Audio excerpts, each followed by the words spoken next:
November 13th, 2007. Speak, Liverpool. At 8 p.m, Colin Smith walks out of a gym on Alderwood Avenue. Financial records once placed his personal fortune at £200 million, higher than most legitimate British business owners will ever see in a lifetime. 2 shotgun blasts later, no arrest has ever followed. This is Liverpool's most notorious underworld bosses. Section 1. Tommy Comerford, Top Cat, founder of the Liverpool Mafia. Comerford spent most of his life on the Liverpool docks before he ever touched a gun or a drug shipment. He grew up in Vauxhall, a tight, working-class stretch of streets that ran down toward the river, in a city built entirely around its port. As a young man, he drove trucks for a living, hauling goods in and out of the docklands that would later make him rich in a very different way. Before any of that criminal fortune arrived, though, he was just another local man doing an honest job in an area where honest jobs didn't pay much and everyone knew everyone else's business.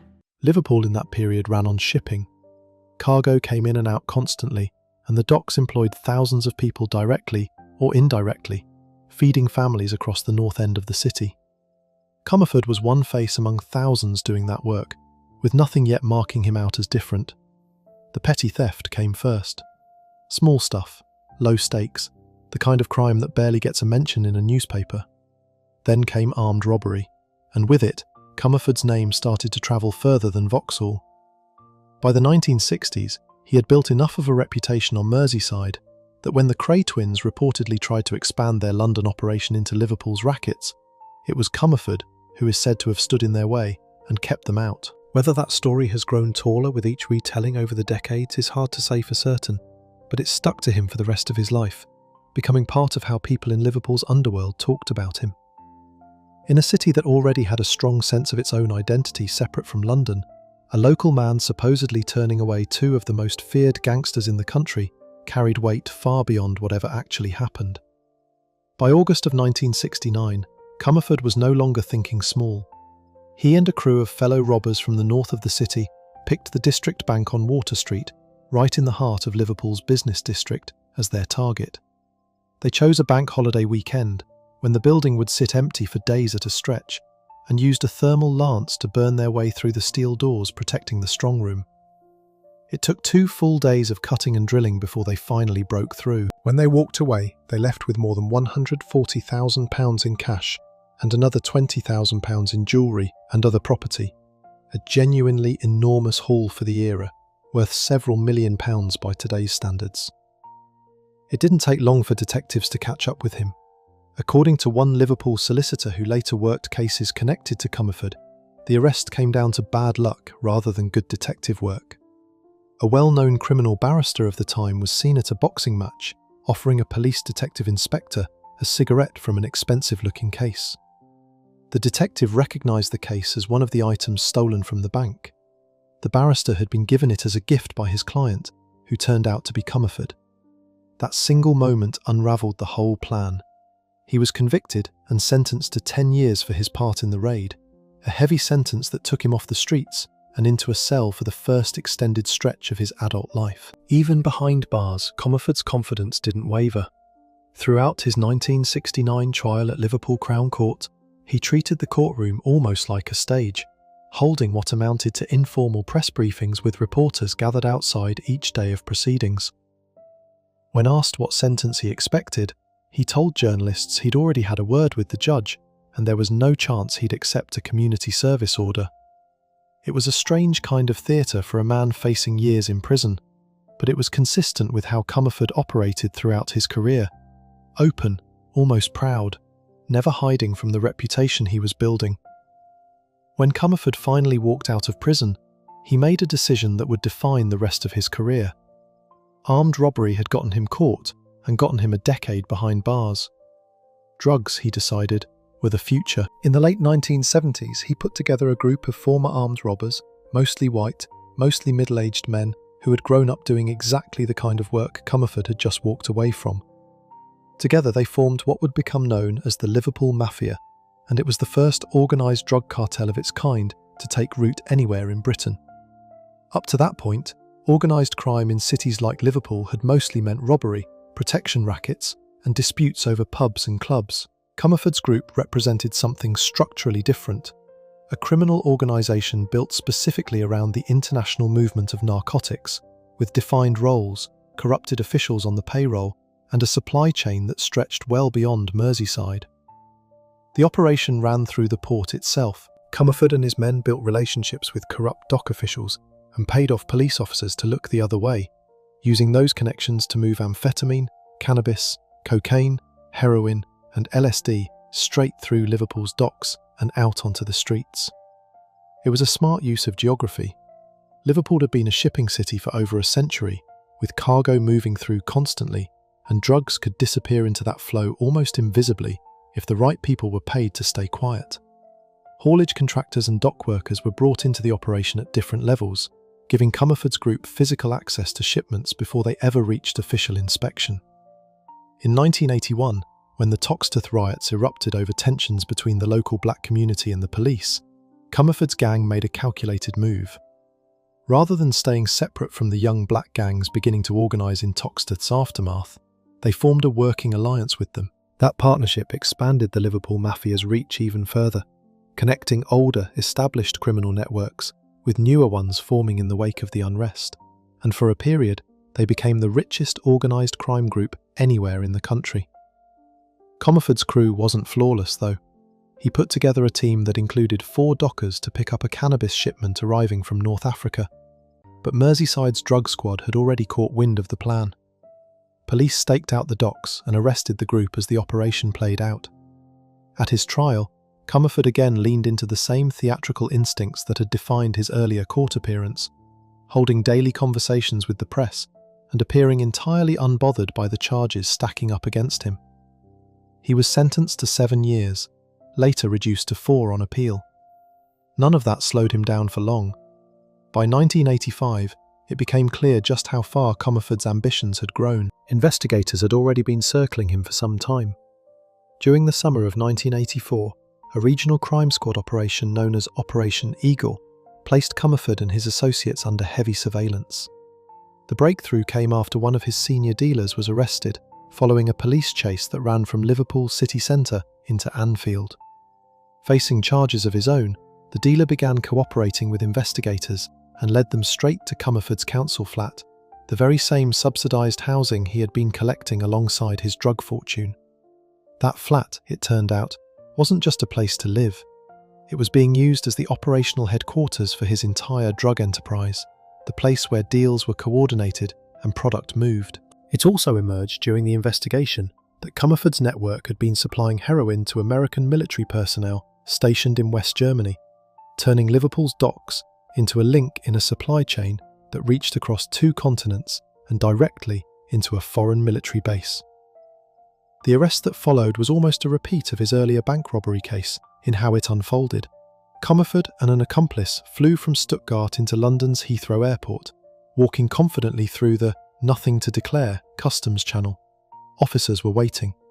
Inside their luggage, they found a suitcase containing 0.5 kilogram of heroin. He was sentenced to 14 years at the Old Bailey, one of the heaviest sentences of his career, and confirmation, if any was still needed, that he had built something far larger than a local drug operation.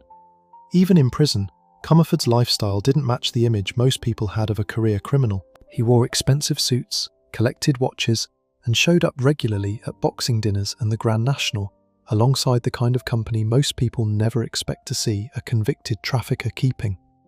At the same time, he was collecting a council flat on Lee Vale Road, along with regular benefit payments from the Department of Health and Social Security, all while quietly living in a separate luxury bungalow on Station Road in Gatacre. In 1983, he and his wife flew to New York to board the Queen Elizabeth II for a winter cruise that cost almost £5,000, a sum most working families in Liverpool at the time couldn't have imagined spending on a single holiday. A customs source who worked cases connected to him later summed up the contradiction at the heart of Comerford's career in a plain, almost sympathetic way, saying that as far as criminals went, he was actually pretty unlucky, because he always seemed to get caught in the act. It was an odd thing to say about a man who had spent 34 years in prison across his life, but it captured something true about Comerford. He wasn't cautious.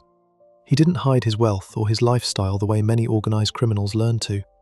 He lived loudly, and eventually, that loudness caught up with him again and again.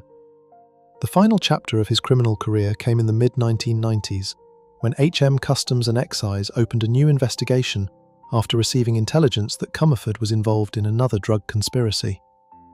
In November 1995, he was arrested during a sting at the Hyatt Regency Birmingham, tied to a 10-kilogram cocaine shipment from Ecuador, worth roughly £1 million, which customs officers seized at Felixstowe docks. By this point, Comerford was in his 60s, still running operations, still moving product internationally, decades after his first armed robbery conviction. Comerford was diagnosed with liver cancer in August 2003. His health declined fast, and he died the following month in October 2003 at the age of 70.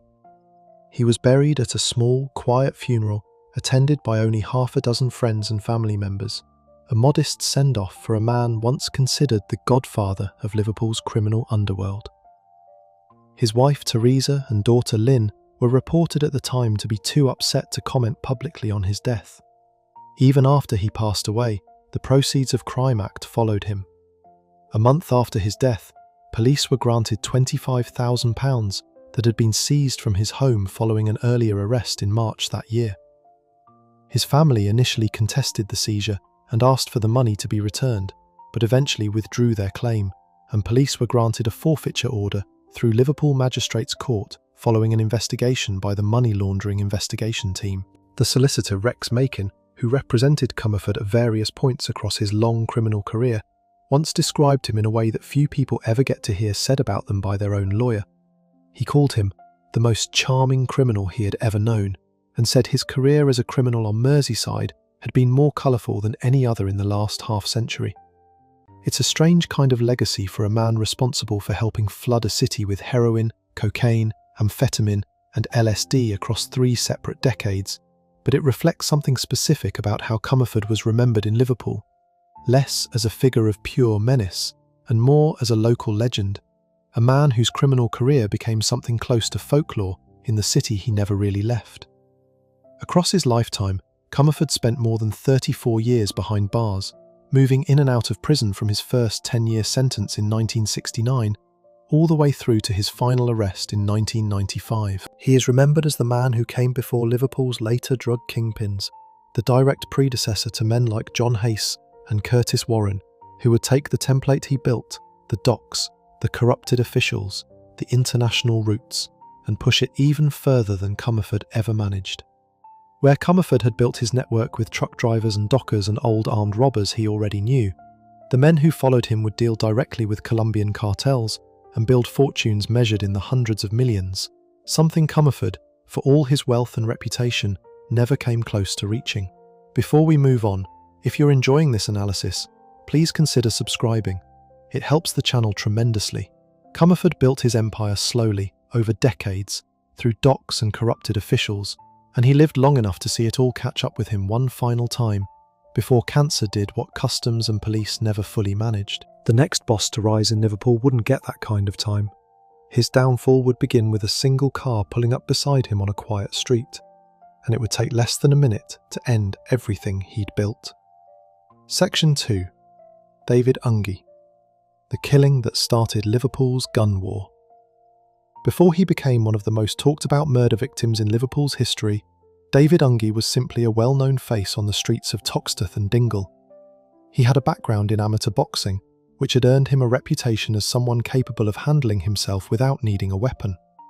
That reputation mattered in the world he moved in, a world where standing your ground physically still counted for something, even as the city's criminal landscape was shifting toward guns and drugs. Unge was connected to the local drinking and social scene around Aigburth, an area just south of the city centre, and it was a dispute tied to that world, not a drug shipment or a robbery, that would eventually get him killed. The trouble that led to his death started over something that sounds almost small compared to how it ended, a disagreement connected to a bar in Aigburth called Cheers. Details of exactly what sparked the dispute were never fully made public, but it escalated into a face-to-face confrontation in the spring of 1995 between Unge and a man named Johnny Phillips. Phillips was known as a steroid-pumping enforcer type, a physically imposing figure who worked as a main lieutenant for Curtis Warren, the Liverpool gangster who was, by that point, becoming one of the most powerful drug traffickers in the country. The fight between Ungi and Phillips reportedly happened in a side street, in front of armed factions from both sides who had gathered to watch. Ungi won that fight. For a short time, it seemed like the matter was settled, that whatever tension had built up between the two men and their associates had finally been resolved with fists rather than firearms. That peace didn't last. According to underworld sources who spoke to journalists after Ungi's death, Phillips wasn't satisfied that losing the fight meant the dispute was over. The theory that circulated in the years afterward was that Phillips ordered a hit on Ungi in response to the humiliation of that public defeat, wanting to settle the score in a way that a boxing match in a side street never could. Phillips himself was never charged in connection with the murder, and he later died of a heart attack, taking whatever he knew about the case with him. What is known for certain is the timeline. Roughly 6 weeks after that fight, David Ungi was dead. There were warning signs before the fatal attack, and Ungi seemed to understand exactly how much danger he was in. On March 21, 1995, weeks before he was killed, someone had already tried to shoot him near Morton Street. He survived that attempt, but it clearly shook him. His wife, Jean Ungi, said afterward that her husband lived in genuine fear following that first attack. He began wearing a bulletproof vest almost constantly, including, she said, when he went out for a run in Prince's Park, a public green space near where they lived. That level of precaution, wearing body armour just to go jogging, says a lot about how seriously Ungi took the threat against his life. He wasn't naive about what he was facing. He knew someone wanted him dead, and he took physical steps every single day to try to survive it. None of that was enough on the evening of May 1st, 1995. At around 5:40 p.m, a time of day when the streets around Toxteth and Dingle would have still been busy with people finishing work and heading home, Ungi was driving his VW Passat along North Hill Street. A black Volkswagen Golf GTI pulled up in front of his car, blocking his path. A man got out of the Golf and opened fire on Ungi with an automatic weapon. Some later accounts describe the location more specifically as the Dingle area of Toxteth, right in the heart of the same community where Ungi had grown up and built his reputation over years. He was shot as he sat there, unable to escape, on a residential street where neighbours would have heard everything.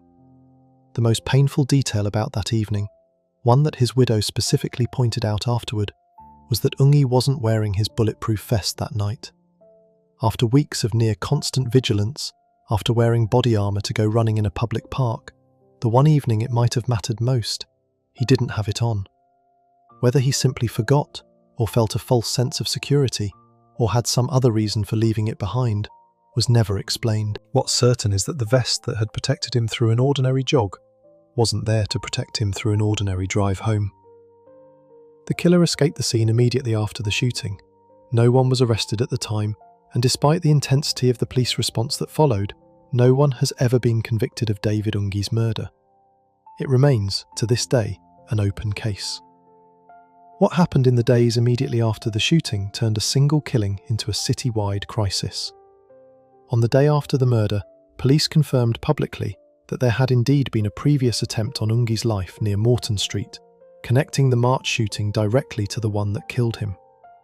2 days after that, on May 3rd, detectives linked an arson attack on the Cheers bar in Egberth Road, the same bar at the centre of the original dispute, to Ungi's killing. Someone had firebombed the building, whether as retaliation, as an attempt to destroy evidence, or as a message to whoever remained connected to the dispute. By May 5th, newspaper reports confirmed that armed police officers were now patrolling the streets of Liverpool, a highly visible and, for the time, unusual response from a British police force. The violence didn't stop with Ungi's death, it escalated. In the weeks that followed, shootings broke out across the city at a pace Merseyside had never experienced before.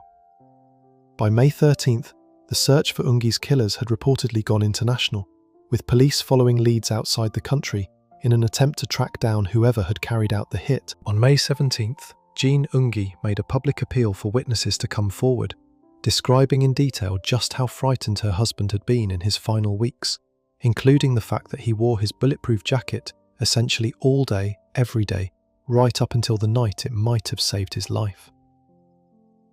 Just days later, on May 20th and 21st, 5 separate people were injured across 2 more shooting incidents in the city over a single weekend.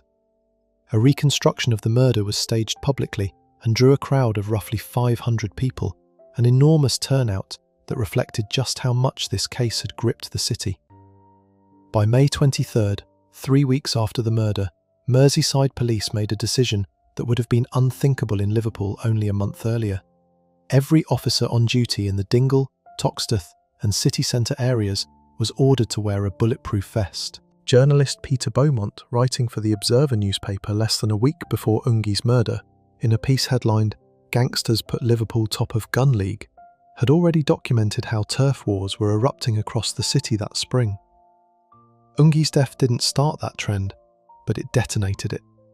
In the immediate aftermath, 6 separate shootings occurred within a single 7-day stretch, a level of gun violence that pushed Merseyside police into becoming one of the very first forces in the entire country to openly arm officers on patrol as a direct response to gang violence, rather than keeping firearms reserved for specialist units brought in only for emergencies.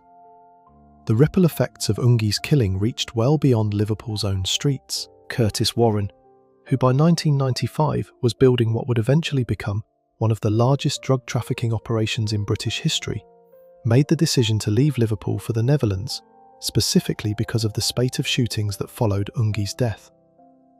Warren had connections to the dispute through Johnny Phillips, his own right-hand man, and as the local gang war intensified around that conflict, Warren appears to have judged that Liverpool had become too dangerous, or too exposed, for him to keep running his operation from home.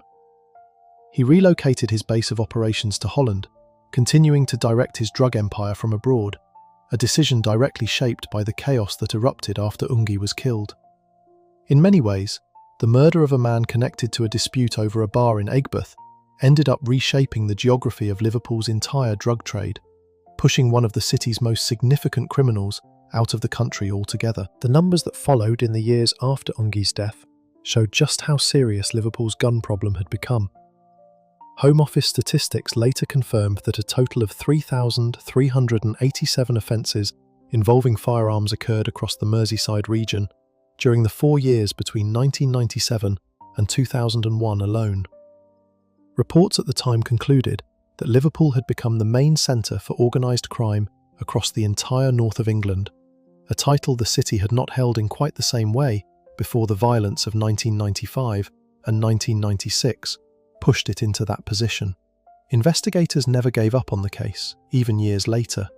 A suspect named Barry Bungie O'Rourke was named in connection with the murder investigation, though he was reported, at the time journalists revisited the case for its 10th anniversary in 2005, to be facing separate drugs charges abroad rather than facing prosecution for Ungi's killing. Detective Chief Superintendent Andy Cook, who led Merseyside Police's Matrix team focused on gun crime, spoke publicly about the case a decade after the murder, describing it as still very much an open investigation. He said the force had not wavered in its determination to bring those responsible to justice, and he specifically appealed to anyone who might have information but had not yet come forward to contact detectives. His comments reflected a simple, uncomfortable truth. Somewhere in Liverpool, people almost certainly know who pulled the trigger on North Hill Street that evening in May 1995. And for 3 decades, none of them have spoken up.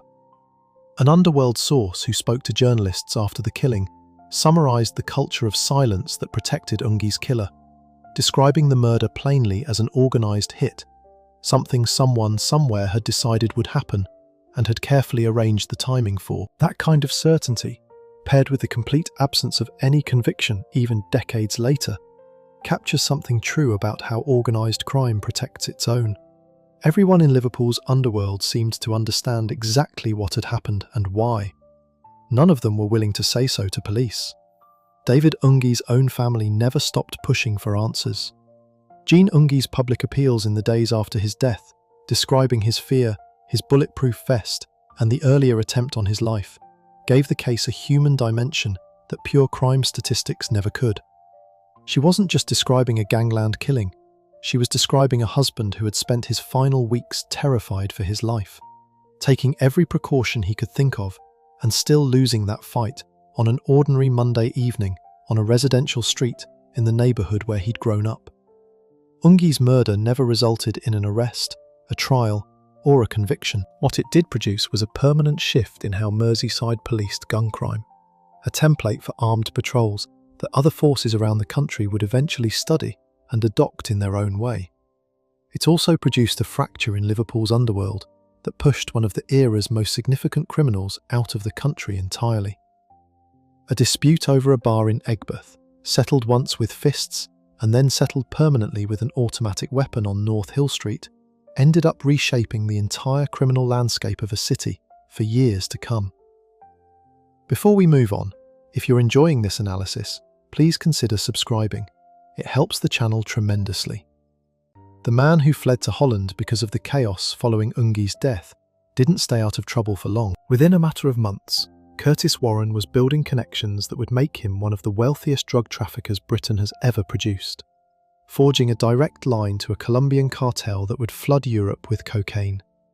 His story starts with running from a war he hadn't started, and it ends in a maximum security cell on the other side of the English Channel. Section 3. Curtis Warren, Britain's Pablo Escobar. Curtis Warren was born on May 31st, 1963, in Toxteth, one of Liverpool's poorest and most tightly knit neighbourhoods. His father, also named Curtis, was a South American-born seaman who had served with the Norwegian Merchant Navy, and his mother, Antonia Chantre, was the daughter of a man who worked as a boiler attendant at a local shipyard. Warren grew up alongside an older brother, Ramon, and a sister, Maria, in a household connected to the sea and the docks, in the same way most families in that part of Liverpool were. Toxteth in the 1960s and 1970s wasn't an easy place to grow up. It was a community shaped by hard work, limited opportunity, and later, real tension, particularly after the riots that broke out there in 1981. Warren came up through all of that, and by the time he was a young adult, he had already picked up a criminal record and spent time in jail. It was after one of those early spells in prison that Warren's path changed direction. Local police at the time noted that he seemed to have turned things around, taking a legitimate job as a bouncer at a Liverpool nightclub. On the surface, that looked like exactly the kind of change people hoped to see from someone trying to leave a criminal record behind. In reality, the job became something else entirely. Working the door at a nightclub gave Warren direct control over who came in and who didn't, which meant he had power over the drug dealers who wanted access to the club's customers. He used that leverage to get close to those dealers, learning how the local drug trade actually worked from the inside, watching the money move, understanding who supplied who, and figuring out where the real profit sat in the chain. The job that was supposed to represent a fresh start ended up being Warren's first real education in the drug business. By the late 1980s, Warren had gone from watching that trade from the sidelines to becoming part of it directly. He built a relationship with a car dealer from Middlesbrough named Brian Charrington, a connection that opened doors into a much larger supply network than anything available on Merseyside alone. Through relationships like that, Warren eventually made contact with a Colombian drug lord capable of guaranteeing a consistent, high-quality supply of cocaine into Britain. That single connection changed the scale of everything Warren was doing. He was no longer buying and reselling small amounts through local contacts. He had a direct line to South American cocaine production, and from that point forward, his operation grew at a pace that had never been seen before in Liverpool's underworld. Warren's approach to the business shifted along with his growing power. In the late 1980s, according to people who knew him during that period, he was still the kind of criminal who would wave a gun in someone's face to make a point. By the 1990s, that had changed completely. He had become so powerful within his own organisation that he didn't need to handle that kind of enforcement personally anymore. He left that work to the people under him, and by that stage, nobody in his orbit was willing to cross him regardless. His reputation alone did the work that violence once had to do. For years, Warren also managed to stay ahead of law enforcement by paying out large sums of money in bribes to corrupt police officers, and whenever honest investigators got close to catching him, those efforts consistently fell apart at the final stage, as though something, or someone, kept intervening just in time. Warren's wealth by this point had grown to a level that was almost hard to comprehend for a criminal operating out of a British city. Reports at the time placed his fortune as high as £450 million, and he built enough trust with his cocaine suppliers that he no longer needed to pay up front for shipments. Instead, suppliers extended him credit directly, which meant Warren could receive a shipment, sell off a third of it to drug dealers in other countries, and already be sitting on a profit before his own team had sold a single gram on the streets of Liverpool. It was a financial structure that let his operation grow almost without limit, because the profits from each shipment were funding the next one before the last one had even fully hit the market. The spring of 1995 brought a turning point that had nothing directly to do with Warren's own criminal dealings, but changed the direction of his life regardless. Warren's main enforcer, a physically imposing man named Johnny Phillips, got into a face-to-face confrontation with a rival named David Ungi. Ungi won that fight. A few weeks later, Ungi was shot dead in Toxteth, setting off a wave of retaliatory violence that spread across the city and pushed Merseyside police to start carrying weapons on patrol for the first time. Warren made the decision to leave Liverpool for the Netherlands in the aftermath of that killing and the chaos that followed it. He wasn't fleeing a case against himself directly, but the environment around him had become too dangerous and too exposed for someone running an operation the size of his to stay put. Relocating to Holland didn't slow Warren down. If anything, it gave him more room to operate, closer to the ports and supply routes he depended on for moving product into Europe. He continued directing his empire from his new base, forging even deeper direct links with the Cali cartel, one of the most powerful and violent cocaine trafficking organizations in the world at that time. Through those connections, Warren and his network helped flood parts of Europe with cocaine on a scale that eventually earned him the designation of Interpol's Target 1, meaning international law enforcement considered him the single most significant criminal target in the world at that point. He was also, remarkably, listed on the Sunday Times Rich List, an almost surreal detail for a man whose entire fortune had been built on drug trafficking. He is believed to be the only person to ever appear on that list specifically because of criminal earnings, reportedly described in some official capacity at the time as a property developer, rather than what he actually was. The operation that finally caught up with Warren came through a joint effort between British and Dutch authorities. On October 24, 1996, a specialist Dutch police unit called Brigade Speciale Beveiligingsopdrachten raided Warren's villa. Inside, they found guns, ammunition, and a substantial quantity of illegal drugs. It was the kind of raid that ends careers, and for Warren, it did exactly that, at least for the next decade. He was convicted and sentenced to 12 years in Nieuw-Vossenveld, a maximum security prison in Vught in the Netherlands. Investigators separately determined that Warren's illegal goods, drugs, and connected assets, including wine from a vineyard he had used to smuggle cocaine, were worth around £125 million in total. Despite an estimated personal fortune closer to £120 million, forensic accountants working the case could only actually locate about £20 million of it, and even that portion couldn't be legally confiscated by British police, Dutch authorities, or Interpol. The money, in other words, had simply vanished into a financial system built specifically to make sure that would happen. Prison did not calm Warren down. On the afternoon of September 15, 1999, a fight broke out in the prison yard between Warren and a Turkish inmate named Cemal Guklu, who was serving a 20-year sentence for murder and attempted murder. According to accounts of the incident, Guklu approached Warren, yelling abuse, and then tried to punch him. What followed was a genuinely violent exchange. Warren fought back, hitting and kicking Guklu repeatedly in the head. Guklu was knocked into a coma, from which he never woke up, and he died the following day from a brain hemorrhage. Prison guards reportedly judged the fight too dangerous to intervene in directly while it was happening. Warren was later convicted of manslaughter over Guklu's death, and had additional years added to his original sentence as a result, with some reports describing the added time as roughly 4 years on top of what he was already serving. Warren was eventually released from his Dutch sentence in June 2007, walking free after serving more than a decade behind bars in one of Europe's toughest prison systems. For a brief period, it looked as though his time as one of the most powerful traffickers in British criminal history might genuinely be over. That assumption didn't last long. Just weeks after his release, Warren was arrested again, this time in Jersey, connected to a plot to smuggle roughly £1 million worth of cannabis onto the island. His trial, which took place at Jersey's Royal Court, became one of the highest-profile cases the island had ever seen. Security around the proceedings was unusually tight, reportedly including rooftop marksmen positioned around the courthouse.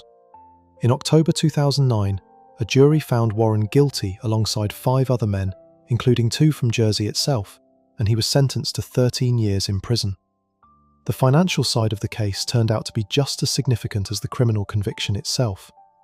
In 2013, Jersey's Royal Court ordered Warren to pay a confiscation order of £198 million under the Proceeds of Crime Act, after he failed to prove that he hadn't earned that sum across a lifetime of criminal activity. It's worth being clear about how that number was reached.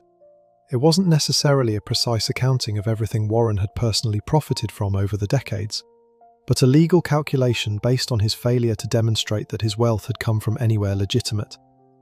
When Warren couldn't or wouldn't produce the money, the court imposed a default sentence of 10 additional years in prison, of which he would have to serve at least half. Warren appealed the ruling, but in March 2014 he lost that appeal, meaning the extra time stood. Combined with his original 13-year sentence, Warren ended up serving a total of 14 years connected to the Jersey case alone. Throughout his time in custody, Warren's case continued attracting attention well beyond ordinary criminal reporting. In February 2020, a prison officer was jailed after having an affair with Warren while he was incarcerated, a story that made headlines specifically because of how unusual and serious a breach it represented within a high-security prison system supposedly designed to prevent exactly that kind of relationship from forming. Warren was finally released from HMP Whitemoor in Cambridgeshire in November 2022 at the age of 59, after serving 14 years connected to the Jersey conviction and its consequences. His release came with an extraordinarily strict set of conditions, among the toughest ever imposed on a released prisoner in the UK. He was banned from using WhatsApp and Facebook Messenger entirely. He was prohibited from carrying more than £1,000 in cash at any time. He needed to give police handlers a full day's notice before getting into a friend's car. He was barred from holding or using cryptocurrency in any form, and if he wanted to travel to Scotland, he was required to give authorities 7 days' notice beforehand. His barrister, Anthony Barraclough, told reporters at the time that the first thing Warren wanted to do after his release was see his mother, and that he was simply looking to have what Barraclough described as a decent, ordinary life. A source close to Warren said he had always planned on returning to Merseyside, the place his entire criminal empire had originally been built from. That ordinary life, if that's genuinely what Warren was after, didn't stay entirely trouble-free. In August 2024, Warren pleaded guilty at Liverpool Crown Court to 6 separate breaches of the Serious Crime Prevention Order that had been placed on him after his release. He was sentenced to 14 months in prison, suspended for 18 months, meaning he avoided going straight back to a cell, but remained under close legal supervision, with the threat of imprisonment hanging over any future violation. One of those breaches reportedly involved an unauthorized trip to Alicante in Spain, a straightforward example of exactly the kind of unsupervised movement his release conditions had been designed to prevent. The nickname Cocky followed Warren for his entire adult life, and by most accounts it fit him precisely. It referred to his perceived arrogance and total self-assurance, qualities that showed up again and again throughout his criminal career, in his court appearances, in the confidence with which he built and rebuilt his empire, even after major setbacks, and in the way he continued operating, even from behind prison walls in 2 different countries. He remains, by a wide margin, the only person to ever appear on the Sunday Times Rich List because of drug trafficking earnings, a detail that captures something specific about the scale of what he built. Most drug traffickers, even highly successful ones, operate entirely outside the world that produces rich lists and financial rankings.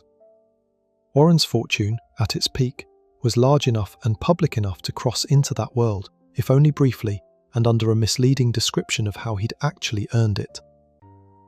Warren's story runs in a straight line, from a nightclub door in Liverpool to a Colombian cocaine connection to a maximum security cell in the Netherlands, and back to strict supervision on Merseyside decades later.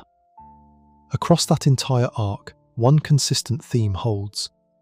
Every time law enforcement believed they had finally closed the book on Curtis Warren, he found a way to remain relevant, whether through a new smuggling plot, a violent incident behind bars, or a breach of the very restrictions designed to keep him out of trouble. As of the most recent reporting available, he continues to live under those restrictions, subject to close monitoring by the National Crime Agency, decades after he first started learning the drug trade by watching dealers come and go through a Liverpool nightclub door.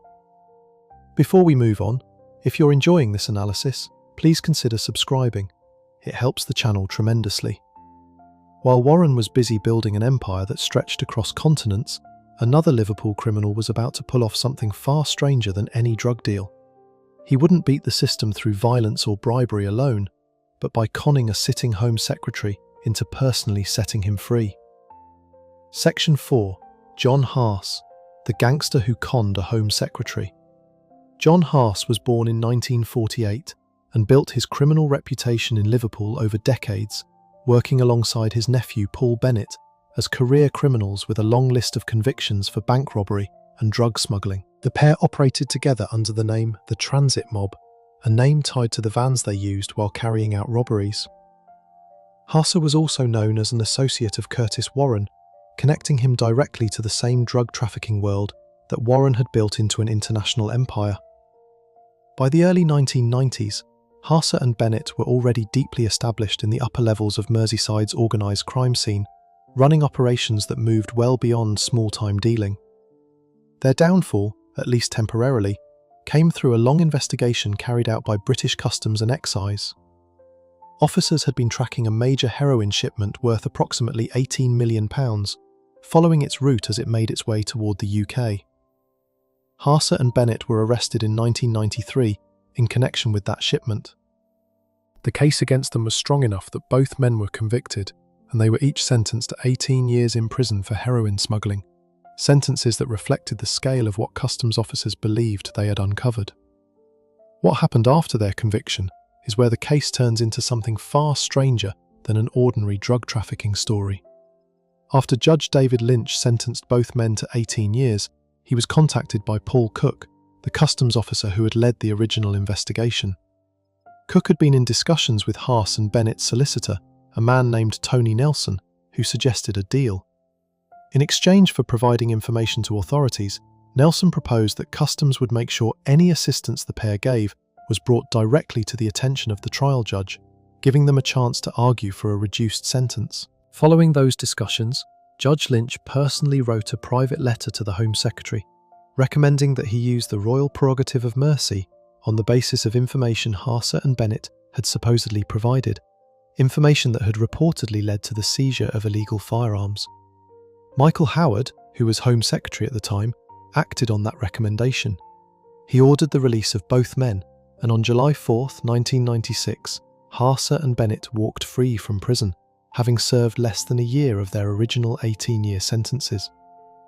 When later questioned about his decision, Howard defended it by saying he had no alternative but to respond to the specific request from the trial judge, who had heard all the relevant evidence firsthand and concluded that a pardon was necessary in the interests of justice. Howard also stated that he could neither reveal nor overstate the risks that would come from disclosing the confidential details that had been placed before the judge by the prosecuting authorities. In other words, the justification for releasing two convicted drug traffickers after less than a year rested almost entirely on information the public was never allowed to see. The release didn't sit well with everyone, especially not with people in Liverpool who understood exactly what kind of damage Haas and Bennett had done to their city through years of drug trafficking. Peter Kilfoyle, a Member of Parliament, raised the issue formally in March 2001, securing a half-hour adjournment debate in the House of Commons specifically to address the case. Kilfoyle focused on the harm done to the people of Liverpool by having both men back on the streets after such a short period behind bars, and he directly questioned the basis on which they had been released in the first place, pointing to the royal pardon as a decision that deserved far more public scrutiny than it had received. The story took on an even more troubling dimension in 2003, when it was widely reported that a man named Simon Bakerman, a drug dealer connected to Haas and Bennett, had received a payment of £400,000 from Haas.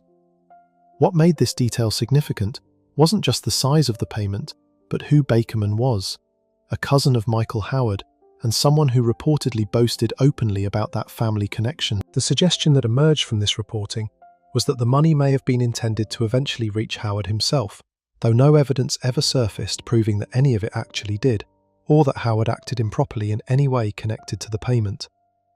Still, the timing and the family connection were enough to keep public suspicion around the case alive for years. Merseyside police eventually developed a very different theory about what had actually happened during the original 1996 pardon, one that would completely reframe the entire case. Investigators came to believe that Customs and Excise, the trial judge, and Michael Howard himself had all been deliberately deceived by an elaborate scheme orchestrated by Haas and Bennett. According to this theory, the pair had used money from their own drug dealing to buy a stockpile of illegal weapons. They then arranged for those weapons to be planted at locations across Liverpool, positioned specifically so that police and customs officers would discover them during the investigation, creating the false appearance that Haas and Bennett were genuinely cooperating as informants and helping remove dangerous firearms from the streets. In reality, they had bought and hidden the guns themselves, engineering the entire cooperation story from start to finish, purely to secure their own early release. Some of the specific details that emerged about how the scheme worked were genuinely remarkable.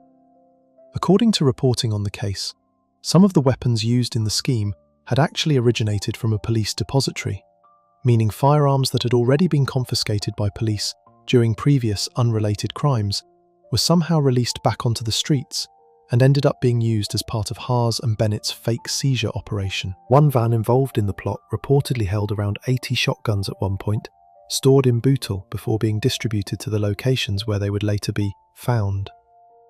The scale of the operation required serious planning and serious money, both of which Haas and Bennett had access to through years of drug trafficking profits. Years later, Haas himself confirmed all of it. In a sworn affidavit, he admitted outright that he had staged the entire scheme to fool Michael Howard into releasing him and Bennett early.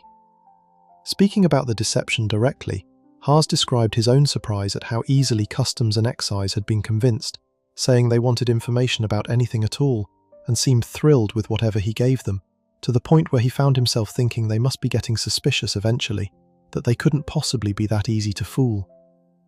But according to his own account, they were. He confirmed that some of the guns involved had indeed come from a police depository, weapons that had been confiscated in earlier crimes and somehow made their way back onto the street, specifically to be used in his scheme.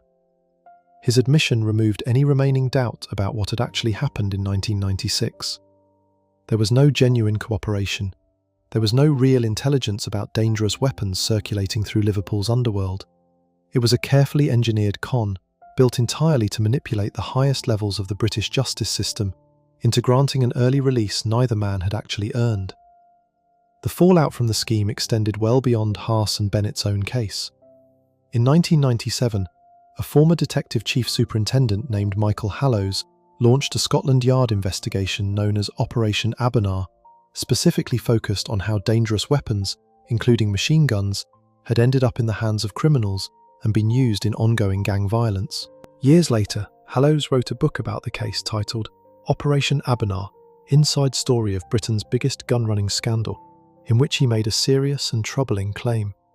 He alleged that evidence connected to the scam had been deliberately redacted, specifically so that the full scale of the failure would not be publicly reported at the time. Hallows also claimed that the fallout from the operation continued for years afterward, stating that weapons connected to the scheme that were never fully recovered ended up being used in later high-profile gangland killings, meaning the consequences of Haas and Bennett's fake weapons seizure scam may have directly contributed to violence that came long after their own early release. A separate figure connected to the broader operation, a man named Mitchell, received an 8-year prison sentence in relation to his role in the case, according to reporting on Hallows' investigation. Michael Howard, when asked about the case decades later, said he had no responsibility for or knowledge of the specific matters Hallows raised in his book regarding that particular trial. Regarding his original decision to pardon Haas and Bennett, Howard maintained the same position he had held since 1996, saying he had no alternative but to respond to the specific recommendation from the trial judge who had reviewed the evidence directly and reached the conclusion that a pardon served the interests of justice. The case finally reached a definitive legal conclusion in 2008. Haas and Bennett were put on trial and convicted of perverting the course of justice, based on the evidence that had built up over the years, confirming the weapons scheme had been an elaborate con rather than genuine cooperation with law enforcement. Haas was sentenced to 20 years in prison. Bennett received 22 years. Following the conclusion of that trial, Peter Kilfoyle, the same MP who had raised concerns about the case back in 2001, called publicly for an independent inquiry into the full circumstances surrounding Haas and Bennett's original release, arguing that the public deserved a complete accounting of how two convicted drug traffickers had managed to manipulate their way out of prison using a scheme built entirely on lies. Kilfoyle's frustration with the case, expressed publicly at the time, captured the deeper problem at the heart of the entire saga. He pointed out that there were really only two possible explanations for what had happened. The first was that Customs and Excise, the prison service, the police, the judiciary, and the Home Office had all simply been fooled, deceived from top to bottom by a carefully engineered plot. The second, more troubling possibility was that at some stage there had actually been some truth to the allegations that bribery had played a role in securing Haas and Bennett's release. Kilfoyle said outright that he didn't want to believe the second explanation and that his instincts told him it wasn't possible. At the same time, he admitted it was difficult to accept that no one within the entire system had noticed anything suspicious about how the weapons stashes had been arranged and discovered. That tension, between wanting to believe institutions had simply been outsmarted rather than compromised, sat at the centre of public reaction to the case for years. Haas was eventually released on licence in June 2019, having served his sentence for the perverting the course of justice conviction. His return to public life didn't mean a return to a quiet existence, however. Reports following his release indicated that he was quickly recruited as an enforcer, someone brought in specifically to help recover debts on behalf of other criminals, a role that placed him right back inside the same underworld economy he had spent decades operating within. Decades that included a heroin trafficking conviction, an 18-year sentence, a fraudulent scheme sophisticated enough to fool a sitting Home Secretary, and ultimately a second conviction that saw him sentenced to 20 more years for the deception that had let him out early in the first place. The case of John Haas remains one of the strangest and most damaging scandals connected to Liverpool's organised crime scene, not because of the violence involved, but because of exactly the opposite. The sheer intelligence and patience it took to manipulate customs officials, a trial judge, and the Home Secretary of the United Kingdom into believing a lie sophisticated enough to secure early freedom for two convicted drug traffickers. It raised uncomfortable questions that were never fully answered about how deep the deception actually went, whether anyone within the system had been complicit rather than simply fooled, and how many of the weapons involved in the original scheme ended up contributing to violence on Liverpool's streets long after the men who orchestrated the plan had already secured what they wanted. Before we move on, if you're enjoying this analysis, please consider subscribing. It helps the channel tremendously. While Haas spent years finding ways to manipulate the very system meant to contain him, another Liverpool trafficker was busy building something far more violent and far less subtle. His rise would end not with a court case or a pardon, but with 2 shotgun blasts outside a gym in Speke and a killer who was never caught. Section 5. Colin "Smigger" Smith, the cocaine king executed outside a gym.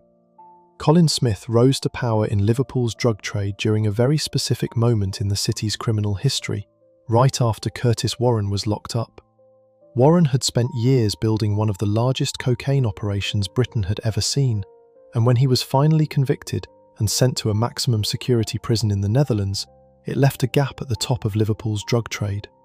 Smith is widely reported to have been Warren's right-hand man, and when Warren went away, Smith stepped into the space he left behind. Within a relatively short period, Smith had built a personal fortune estimated at around £200 million, a figure that placed him in the same financial league as Warren himself, and earned him the nickname Britain's Cocaine King. Smith didn't run his empire from Liverpool full-time. He lived for long stretches in Puerto Banús, a wealthy resort town on Spain's Costa del Sol, that had become something of a home base for British criminals operating international drug networks. From there, he kept a close eye on his operation back in Merseyside, flying in and out of the country on ordinary, cheap EasyJet flights, rather than anything that might draw attention. According to an Underworld source who later spoke to reporters, Smith preferred to handle problems personally, rather than delegate them from a distance. If something needed sorting out, he'd fly back to Liverpool, deal with it face to face, sometimes over something as ordinary as a cup of tea, and then head straight back to Spain once it was resolved. Away from the drug trade, Smith lived like someone who genuinely enjoyed being wealthy and being seen. He was a committed Everton supporter and held a VIP box at Goodison Park, the club's home ground, giving him access to games alongside a level of hospitality most fans could only imagine. He built personal friendships with several of the players themselves, and in the hours before his death, he had just flown back from watching Everton play in a European match. His generosity, or at least his willingness to spend money on people he liked, extended beyond simply attending games. When former Everton player Mark Ward fell on hard times, Smith reportedly paid him to play for a semi-professional football team, a gesture that gave Ward some income and something to focus on during a difficult period. That connection later took a darker turn when Ward became involved with drugs himself, and in 2005 he was sentenced to 8 years in prison after being caught with cocaine worth £650,000. Smith was also a father of 5 children, ranging in age from 6 to 16 years old at the time of his death, and he lived in Halewood, an area on the outskirts of Liverpool. According to one source who spoke about him after his death, Smith was described as behind one of the biggest explosions of drug use the country had ever seen, someone who made numerous local crime families and gangs wealthy by turning them into high-level distributors on generous terms. In that account, Smith wasn't simply a trafficker moving product for his own benefit. He was described as someone who built up an entire distribution network beneath him, spreading the profits of the cocaine trade across multiple criminal groups in a way that made his death, when it eventually came, feel like it could destabilise far more than just his own operation. Colin Smith was reportedly a former security guard before rising through the ranks of Liverpool's drug trade, a background that gave him some understanding of how physical protection and enforcement worked before he became the kind of figure who needed protecting himself. On the evening of Tuesday, November 13, 2007, Smith, then 40 years old, went about what looked like an entirely ordinary day. He dropped one of his sons off at a football training session, an act that placed him, on the surface, in the role of an ordinary parent handling ordinary family responsibilities. After that, he drove his black Ford Galaxy to Speke, an area in South Liverpool, and made his way to Nell's Gym on Alderwood Avenue. The gym was under renovation at the time, and it's believed Smith went there that evening specifically to meet with underworld figures to discuss business, arriving at around 7:40 p.m. 20 minutes after he arrived, at around 8 p.m, Smith stepped outside onto the street. It's believed he was prompted to leave the building by a text message or a phone call to his mobile, something that pulled him out of the meeting and into the open. That moment outside was when the attack happened. A gunman who had been lying in wait in a nearby service road close to a pub called the Mill House shot Smith twice at close range with a pump-action shotgun, striking him in the stomach both times. The attacker then fled the scene immediately. It's rumoured that the gunman left the country within hours, catching a flight out of John Lennon Airport, Liverpool's own airport, effectively vanishing before police had any real chance to identify or intercept him. One underworld source claimed the hitman had been paid £100,000 for the killing, though that figure, like much of what circulated about the case afterward, came from underworld rumour rather than anything confirmed through a police investigation or court proceeding. Smith's murder sent an immediate shockwave through Liverpool's underworld, largely because of exactly how central he had become to the city's drug economy. One source who spoke about the killing afterward put it plainly, saying that a lot of people were going to want revenge, and that Smith had been well loved within the circles he operated in. That combination, a man responsible for enormous quantities of cocaine reaching Britain's streets, but also someone described as well liked by the people who worked under him, captured something specific about how Smith had built his position. He wasn't simply feared, he was, by several accounts, respected in a way that made his death feel destabilising, rather than simply like the removal of one more criminal from the streets. The most persistent theory about why Smith was killed involves an alleged debt to a Colombian cartel. According to this version of events, which has circulated for years without ever being confirmed through a criminal conviction, Smith attempted to cheat a South American cartel out of a cocaine shipment worth as much as £72 million.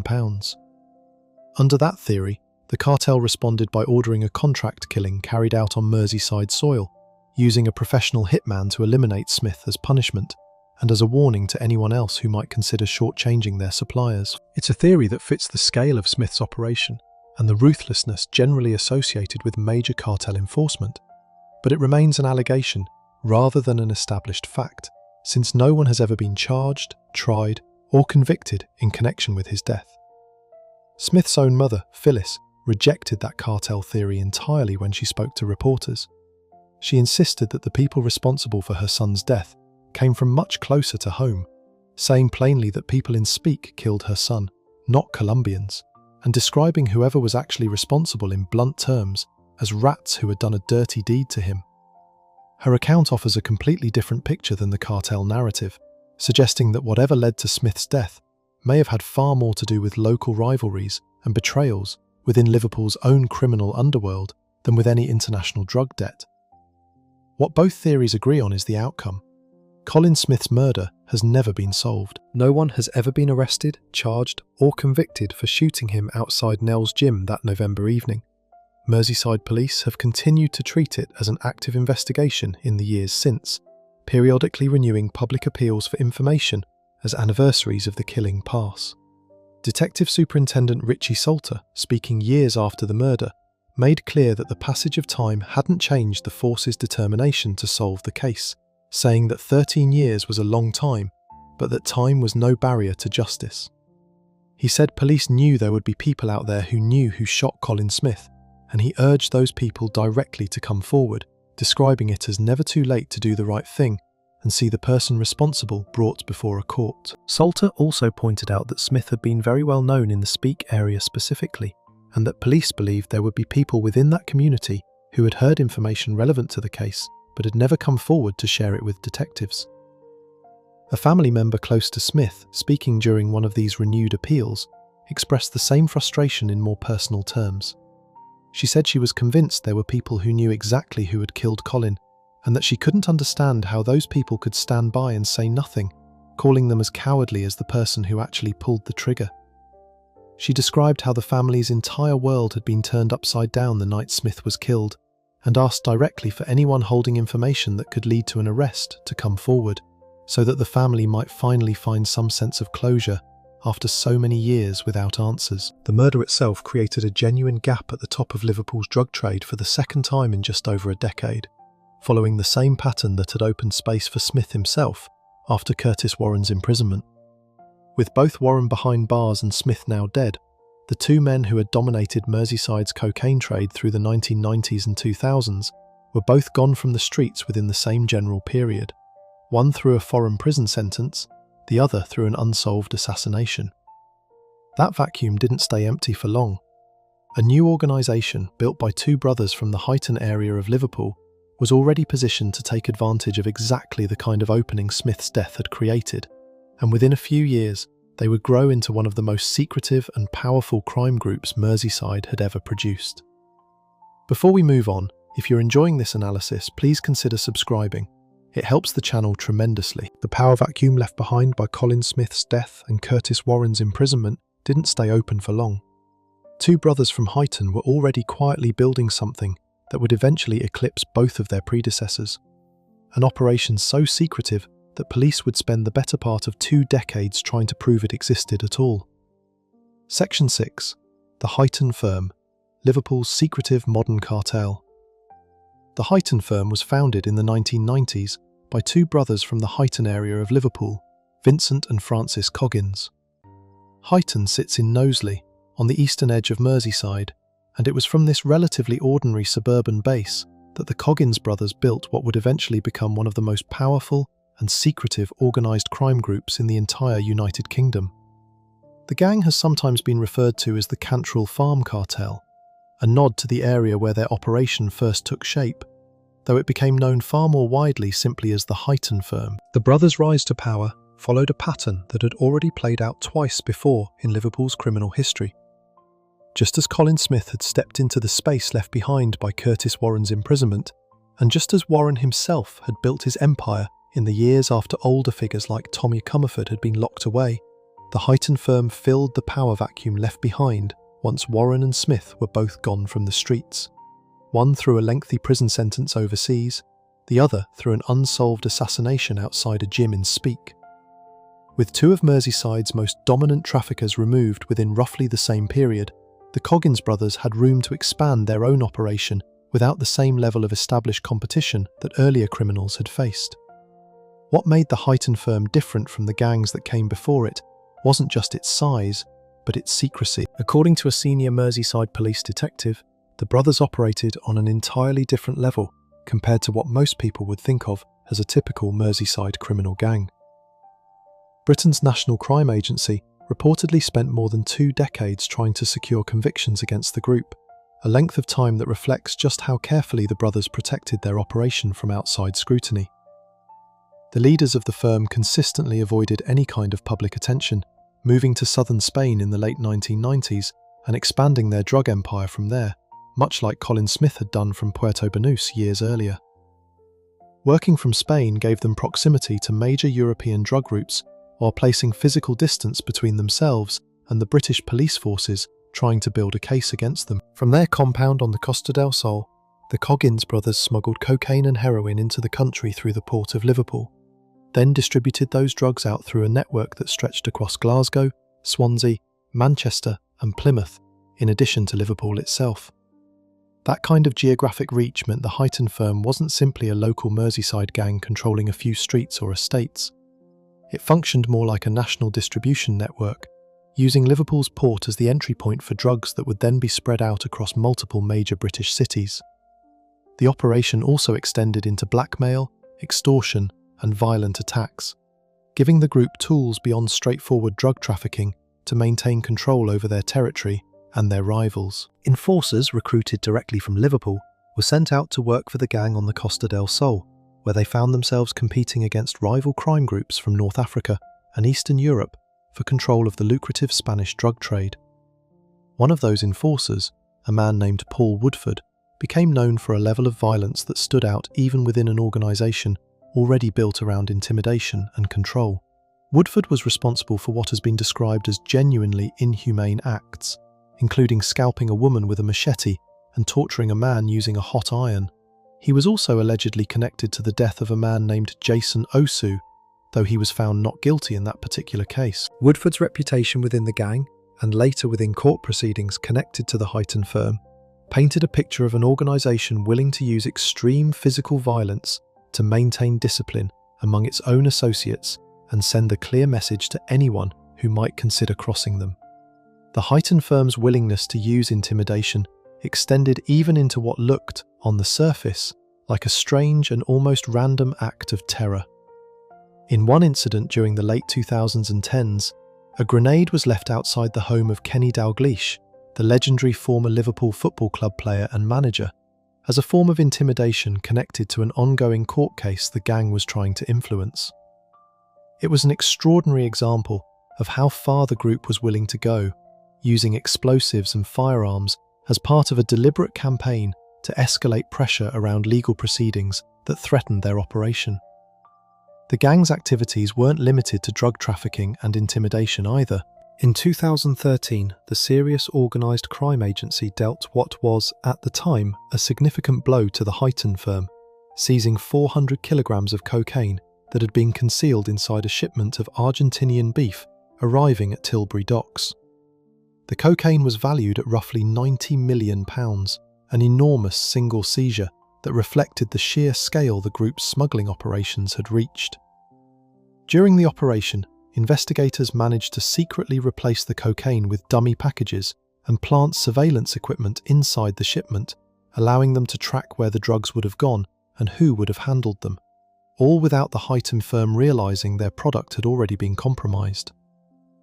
Another incident in March 2017 exposed just how far the group's reach extended and how dangerous their stockpiles of weapons and drugs had become, even to people with no direct connection to organised crime. A grenade exploded inside the bedroom of a barmaid named Tina Knight, an event that immediately drew police attention to the residence where it happened. That single explosion led investigators to a drugs haul connected to the Highton firm, roughly 158 kilograms of amphetamines, worth an estimated £1.5 million, along with nearly a kilogram of cocaine, valued at around £100,000. The discovery triggered a wave of arrests across Merseyside and coordinated raids in Spain, targeting the wider Liverpool crime network. Spanish police arrested 24 individuals during those raids, including senior members of the Highton firm, though those arrested were subsequently released on bail rather than immediately facing prosecution. The event that ultimately began the unravelling of the entire organisation started with a robbery rather than a police operation. In May 2020, a group led by Jason and Craig Cox, working alongside a crew connected to a man named Richard Caswell, raided one of the Highton firm's stash houses in West Derby. The raid netted a substantial haul of cocaine, worth around £1 million by some estimates, and as much as £1 million to £1.5 million, depending on the specific account. And during the robbery, a father and son connected to the property were injured. This wasn't a minor theft that the gang could simply absorb. It represented a direct challenge to the Coggins brothers' authority and control over their own operation, and their response revealed exactly how far they were willing to go to protect their reputation and recover what had been taken from them. Vincent Coggins, who ran the Highton firm's domestic operations across England, Wales and Scotland, reacted to the robbery with genuine fury, vowing revenge against those responsible. The gang used an encrypted messaging platform called EncroChat to communicate their plans, believing the network to be completely secure and impossible for law enforcement to access. Through those messages, the group discussed finding and killing the men they believed were responsible for the robbery, treating the situation as a matter requiring lethal retaliation rather than simply absorbing the financial loss. Thomas Cashman, a Liverpool drug dealer connected to the wider network, reportedly obtained CCTV footage of the robbery to help the Coggins brothers identify and locate the people involved. Cashman would later become known separately for an entirely different and devastating crime. In August 2022, he was convicted and sentenced to life in prison for the murder of 9-year-old Olivia Pratt-Corbell, who was killed by a stray bullet after Cashman attempted to assassinate a rival in her own home. Under the pressure created by the robbery and Vincent Coggins' determination to find those responsible, the group extended their retaliation beyond the actual robbers themselves. At one point, Vincent wrongly suspected innocent people of being involved in the theft and issued direct threats against them. Using that pressure, the gang went on to extort a property worth more than £1 million from those individuals, essentially forcing them to hand over an asset in exchange for their own safety, despite having no real connection to the original robbery. What the Coggins brothers didn't know was that their supposedly secure communication network had already been compromised. French police had successfully hacked into EncroChat's encryption in 2020, an achievement that would go on to expose organised crime networks across multiple countries. Through this breach, British authorities were able to access the messages the Highton firm had been sending back and forth as they planned their response to the robbery, coordinated drug shipments, and discussed the ongoing threats and extortion connected to the case. Investigators working through the Northwest Regional Organised Crime Unit and the National Crime Agency followed the group's plans closely as they developed in real time. Rather than allowing the planned killings to take place, police intervened and made arrests before the Highton firm could carry out the violence they had been discussing. Francis Coggins, who had been based in the Netherlands throughout this period, held a different role within the organisation than his younger brother. While Vincent focused on domestic supply across Britain, Francis oversaw the importation side of the operation, negotiating directly with buyers and arranging credit terms for wholesale, multi-kilogram quantities of cocaine and heroin arriving from mainland Europe. Between March and June of 2020 alone, Francis arranged the importation of more than a ton of Class A drugs into the UK, shipments with a minimum wholesale value exceeding £16 million. Court proceedings later established that Francis wasn't directly involved in planning the violent reprisals against the robbers or in the blackmail scheme targeting the wrongly suspected individuals. However, messages recovered from the EncroChat hack showed that Vincent kept his older brother regularly informed of what was happening, including details about the extortion. In one exchange, Francis asked Vincent how many people he had terrorized during his effort to recover the stolen drugs, adding that everyone involved was now completely terrified of him, a comment that made clear Francis understood exactly what his brother was doing, even if he wasn't personally directing that specific part of the operation. Vincent Coggins was arrested in June 2020 after the EncroChat hack gave investigators access to the messages implicating him in the blackmail conspiracy and the wider drug trafficking operation. He was jailed for 28 years, a sentence handed down after he admitted to conspiracy to blackmail and various drug trafficking offences. Judge Robert Trevor Jones, who presided over the sentencing, concluded that both Coggins brothers sat at the very top of the Heighton firm's hierarchy. Addressing Vincent directly during sentencing, the judge told him that he had been responsible for directing and organising the buying and selling of drugs on a genuinely commercial scale, and that he had substantial influence over others within the wider criminal network, along with a clear expectation of significant financial reward from that role.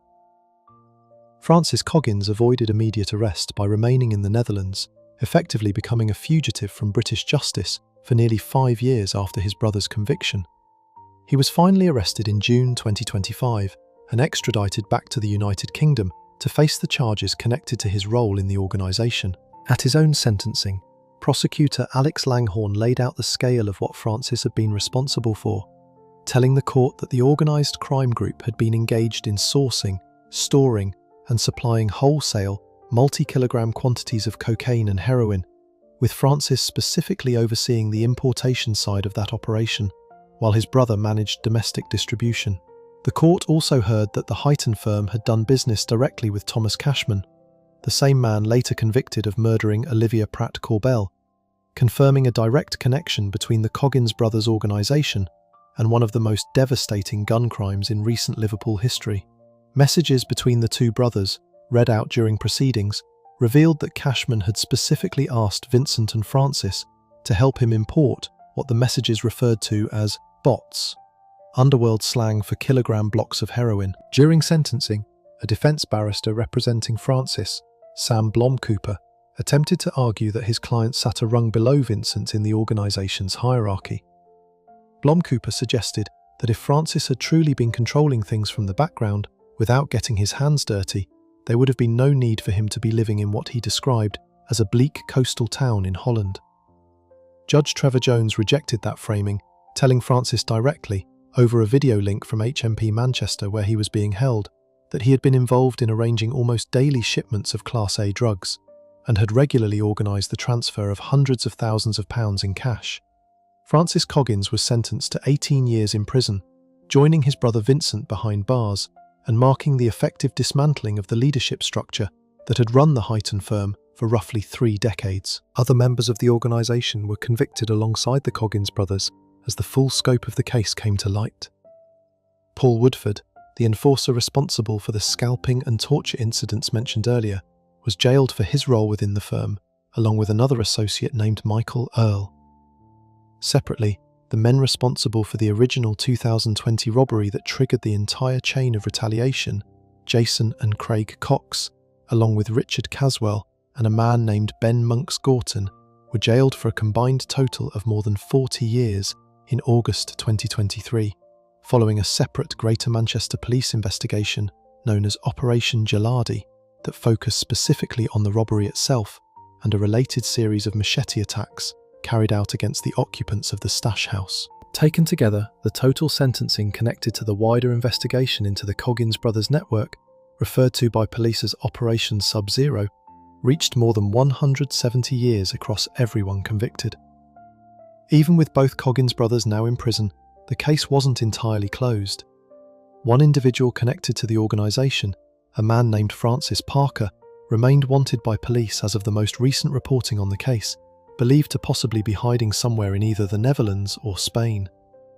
Investigators continued to urge anyone with information about his whereabouts to come forward, a reminder that even after dismantling the leadership of an organisation that had operated for roughly 3 decades, pieces of the wider network remained unaccounted for.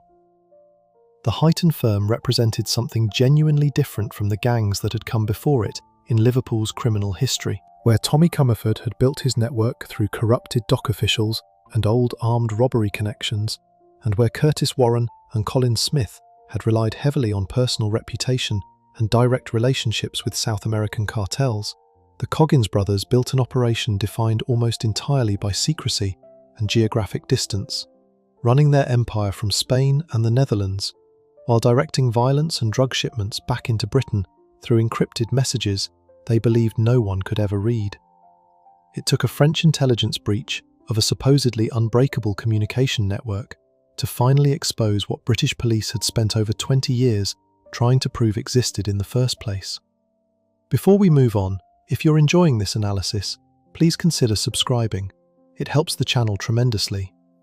Not every Liverpool gangland killing took decades to solve, and not every case ended with a mystery still hanging over it. One murder from 1999, carried out over unpaid gambling debts and a fear of loose ends, would end with a gunman caught through nothing more sophisticated than his own mobile phone signal. Section 7. Warren Selkirk and Ian McAteer. The killing that ended in a bag of dog waste. Ian Douglas McAteer was born in November 1961 in Dalmuir, near Clydebank, just outside Glasgow. He grew up moving between his birthplace and two of Glasgow's roughest housing schemes, Easterhouse and Drumchapel, areas that had produced more than their share of career criminals over the decades. McAteer's childhood was marked by real poverty. By the age of 11, he was already stealing purses and handbags just to feed himself and his 4 siblings, all of whom experienced fractured upbringings and spent stretches of their childhood in foster care. It was the kind of early life that, in hindsight, tracked almost predictably toward the criminal career that followed. According to investigative journalist Graham Johnson, who documented McAteer's rise, his serious criminal career began around 1979, when he started building relationships with Glasgow's established drug barons. Over the following years, McAteer built himself into a genuinely feared figure across both the Glasgow and Liverpool underworlds, working across drug dealing, arms trafficking, debt collection, and protection rackets, while maintaining a legitimate used car business as a cover for his other activities. He developed drug supply routes connecting the two cities directly, giving him a foothold in Merseyside's criminal economy long before the murder that would eventually define his public reputation.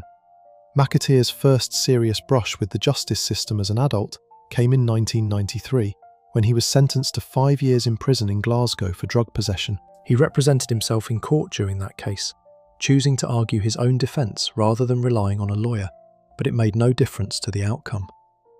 While serving that sentence at HMP Glenachill in Tullibody, McAteer found himself in conflict with another Glaswegian criminal, a man named John Jack Bennett, who had previously been an associate of his. According to Bennett's family, the source of the conflict was personal. Bennett had rejected sexual advances from McAteer, and that rejection created a rift between the two men that carried on well beyond their time in prison together. Both men were eventually released, and on February 28, 1998, Bennett was killed in a daylight attack on Royston Road in Glasgow. He was stabbed 57 times, an extraordinarily brutal and clearly personal method of killing that suggested whoever carried it out had deep, specific anger toward him. McAteer was charged with Bennett's murder, but he was acquitted at trial. According to McAteer's own defenders, including former Glasgow gangster Paul Ferris, the case against him for Bennett's death was built on testimony from a man named George Bell Smith, described as one of McAteer's own henchmen.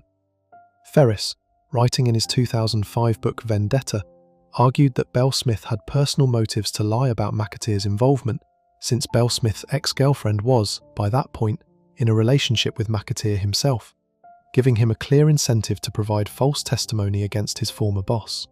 Whatever the truth of the Bennett case, McAteer walked free from that trial and was released from prison in August 1999 after serving time connected to earlier drug and firearms offences. Only months after that release, his life intersected permanently with a Liverpool man named Warren Selkirk. Warren Selkirk was 33 years old and lived in Bootle, an area just north of Liverpool city centre. Selkirk had originally met McAteer years earlier while both men were in prison together, and once free, that connection developed into a working relationship.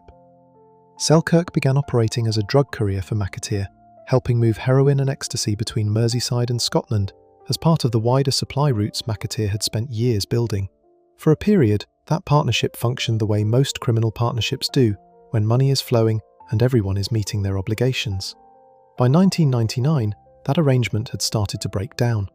According to reports on the case, McAteer had grown concerned that Selkirk was becoming a liability, driven largely by Selkirk's mounting gambling debts.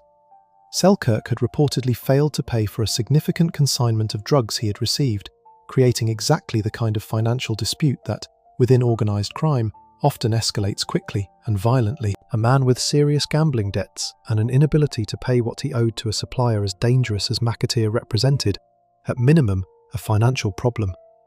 At worst, from McAteer's perspective, he represented a potential informant or a loose end who might talk to police if he ever found himself cornered by his own debts. On October 30th, 1999, that tension reached its conclusion.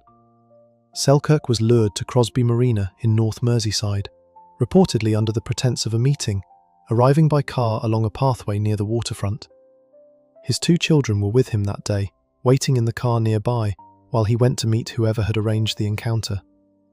What happened next was fast and brutal. McAteer, acting as the person who actually pulled the trigger, approached Selkirk and shot him 5 times at point-blank range with a handgun. Accounts of the specific wounds describe 4 shots to the head and 1 to the chest, an execution-style killing that left no ambiguity about the intent behind it. The second man, James O'Neill, was present during the killing and complicit in setting up the meeting, though it was McAteer's own role as the shooter that was ultimately established through forensic evidence and witness testimony presented later at trial.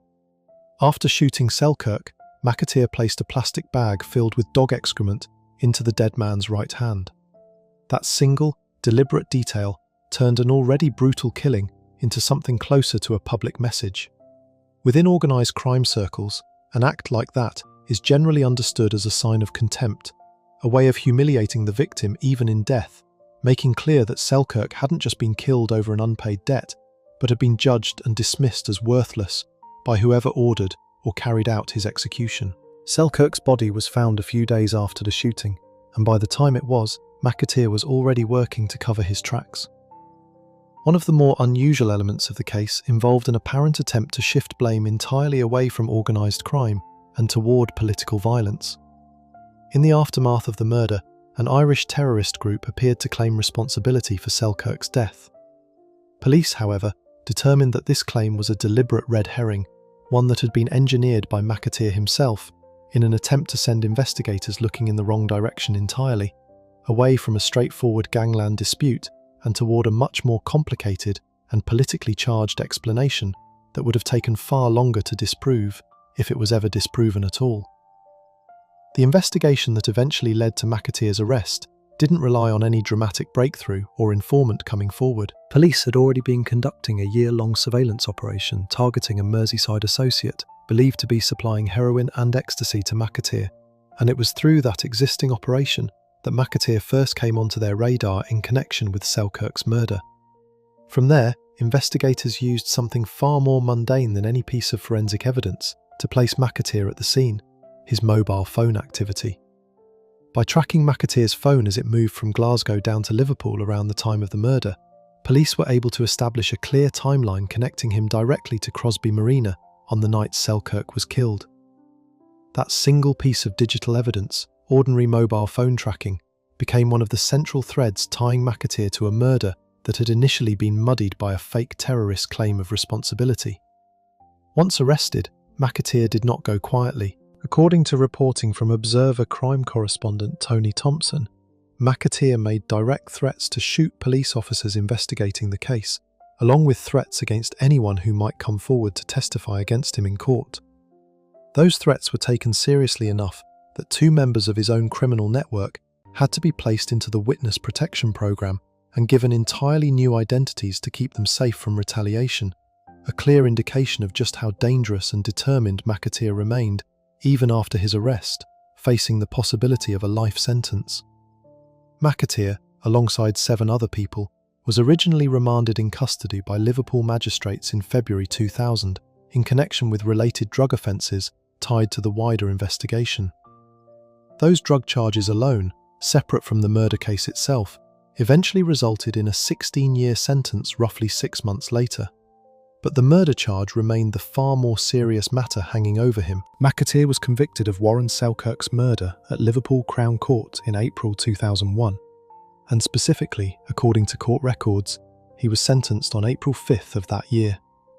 He received a life sentence for the murder itself, along with a concurrent 10-year term for conspiracy to supply heroin and ecstasy, and a further concurrent 5-year term for perverting the course of justice, the charge connected to his attempt to frame Irish terrorists for a killing he had personally carried out.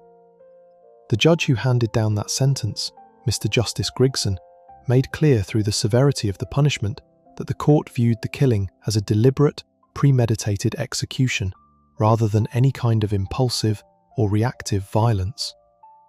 As of September 2002, McAteer was being held at HMP Long Lartin in Worcestershire, one of England's high-security prisons reserved for the country's most dangerous offenders. In December 2003, he sought permission to appeal his murder conviction and was refused. The case came back before the courts once more in 2006, when Mr. Justice Grigson reviewed the sentence at London's Royal Courts of Justice and ruled that McAteer would need to serve a minimum tariff of 22.5 years before he could even be considered for parole.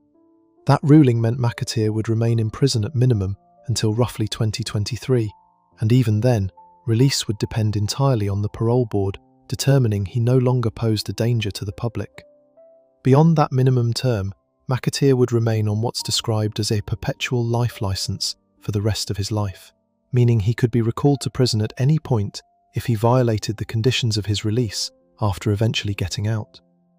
McAteer's case has never been entirely free of controversy or dispute, largely because of the ongoing advocacy from Paul Ferris, the former Glasgow gangster who had known McAteer since childhood. In his 2005 book Vendetta, co-written with Reg Mackay, Ferris argued forcefully that McAteer had been wrongly convicted of Selkirk's murder.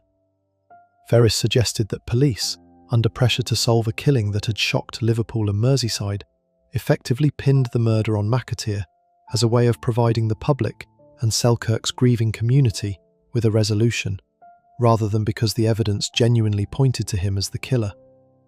In a 2005 interview connected to the book's release, Ferris went further, stating plainly that it was common knowledge McAteer hadn't committed the murder, saying that even, in his words, the dogs in the street knew it, and suggesting McAteer remained in prison purely because of politics rather than genuine guilt. Ferris offered an alternative explanation instead, proposing that Selkirk had actually been killed by Irish criminals over unpaid debts, essentially arguing that the fake terrorist claim of responsibility that police dismissed as a deliberate red herring might have actually pointed toward the real killers all along. That theory has never been substantiated through any court proceeding, appeal, or new evidence that has become public. McAteer's murder conviction has stood since 2001, upheld through his failed appeal attempt in 2003, and reaffirmed through the sentence review in 2006 that extended his minimum tariff to 22.5 years. Life inside prison for McAteer included at least one notable moment that briefly softened his public image, even if only temporarily. In 2011, McAteer joined another former Glasgow gangster, Jamie Stevenson, in a charity fundraising effort at HMP Shotts in North Lanarkshire, running a marathon distance on a treadmill inside the prison to raise money for Glasgow's Royal Hospital for Sick Children. The effort brought in £3,776 for the hospital. Not everyone viewed the gesture charitably.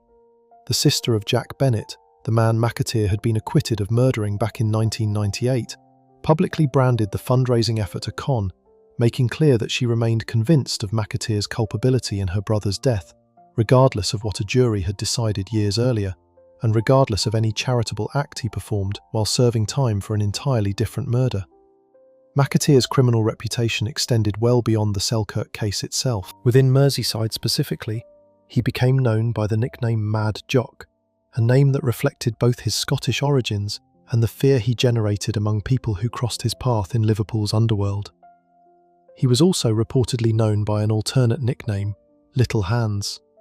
A senior Liverpool detective, describing McAteer during the period of the investigation, called him extremely dangerous, while the Liverpool Echo at one point described him as one of Scotland's most feared gangsters, a description that reflected how far his reputation had travelled beyond his native Glasgow.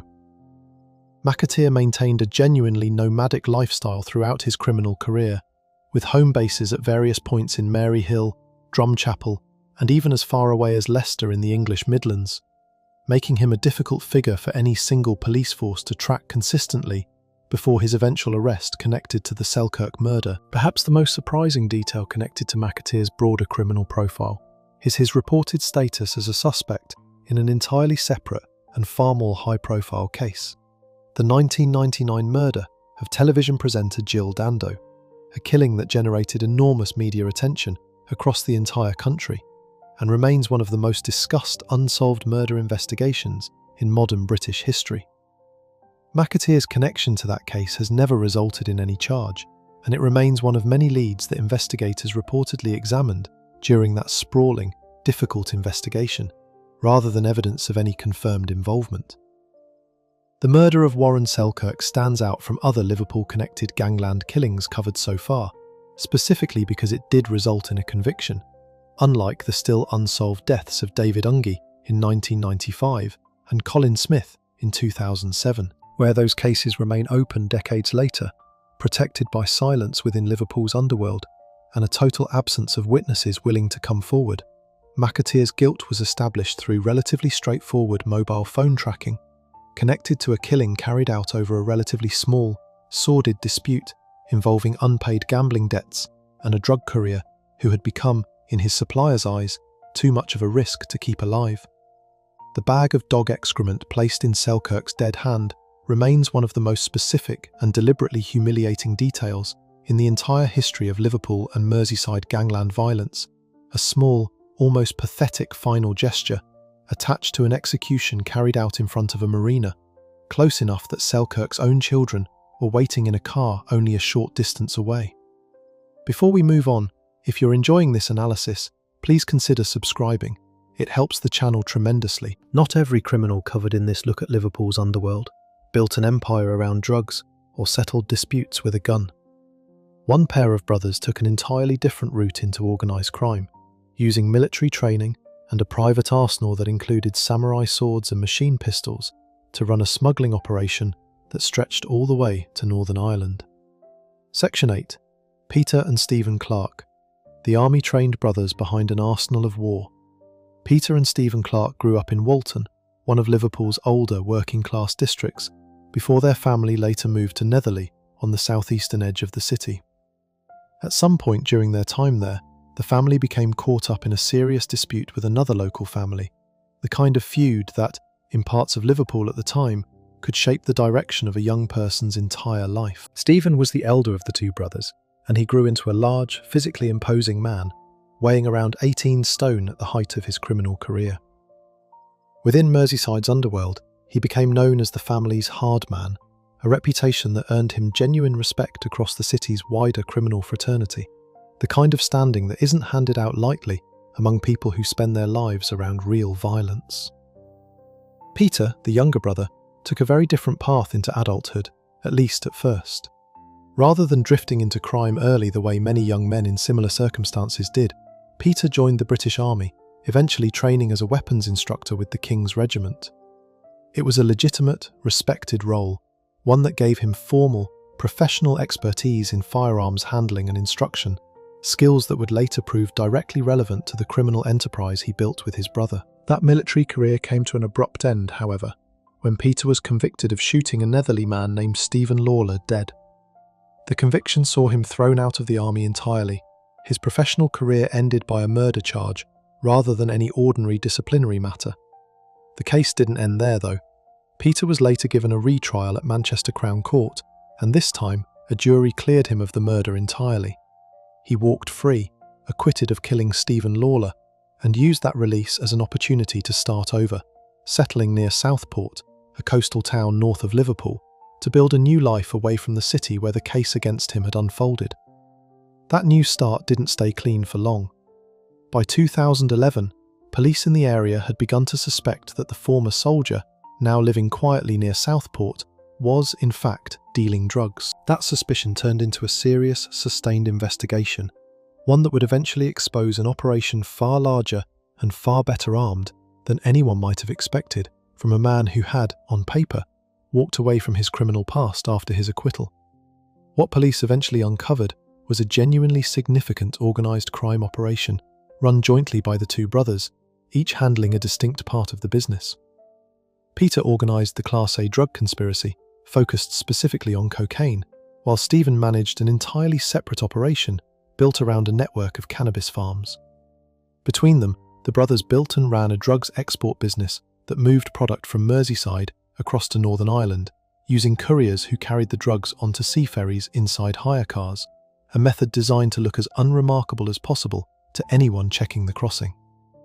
It was a smart, relatively low visibility way to move drugs across the Irish Sea, relying on ordinary-looking rental vehicles rather than anything that might draw attention from customs or ferry staff. Stephen's role in the operation extended well beyond the cannabis farms themselves. He was heavily involved in Liverpool's security industry, associated over the years with a number of different security firms operating across the city.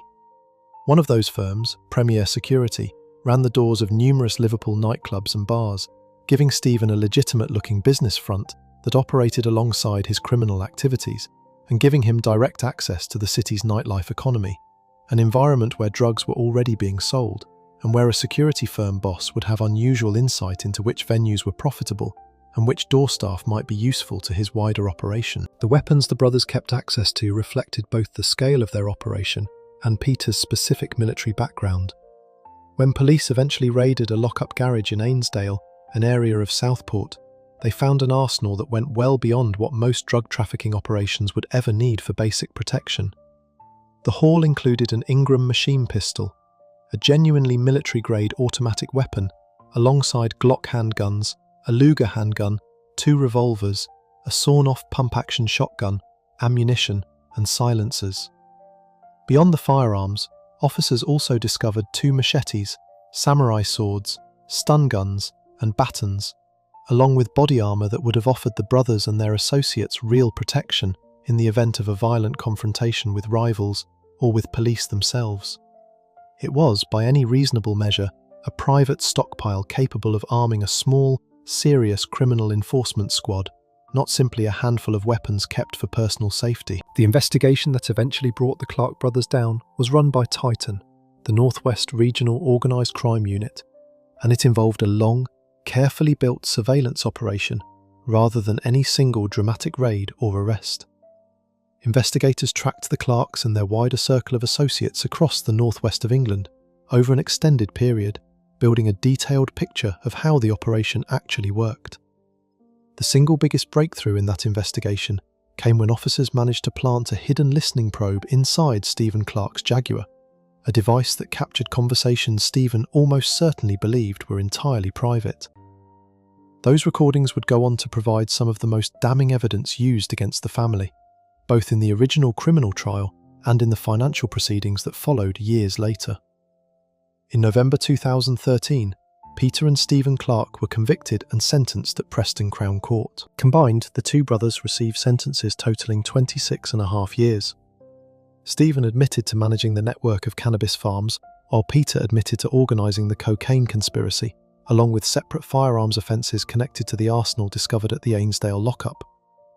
Peter was specifically jailed for 16 years after admitting those firearms charges, while Stephen received a sentence of 10.5 years after also admitting a separate charge of conspiracy to commit grievous bodily harm, reflecting the violent enforcement side of the operation beyond the drug trafficking itself.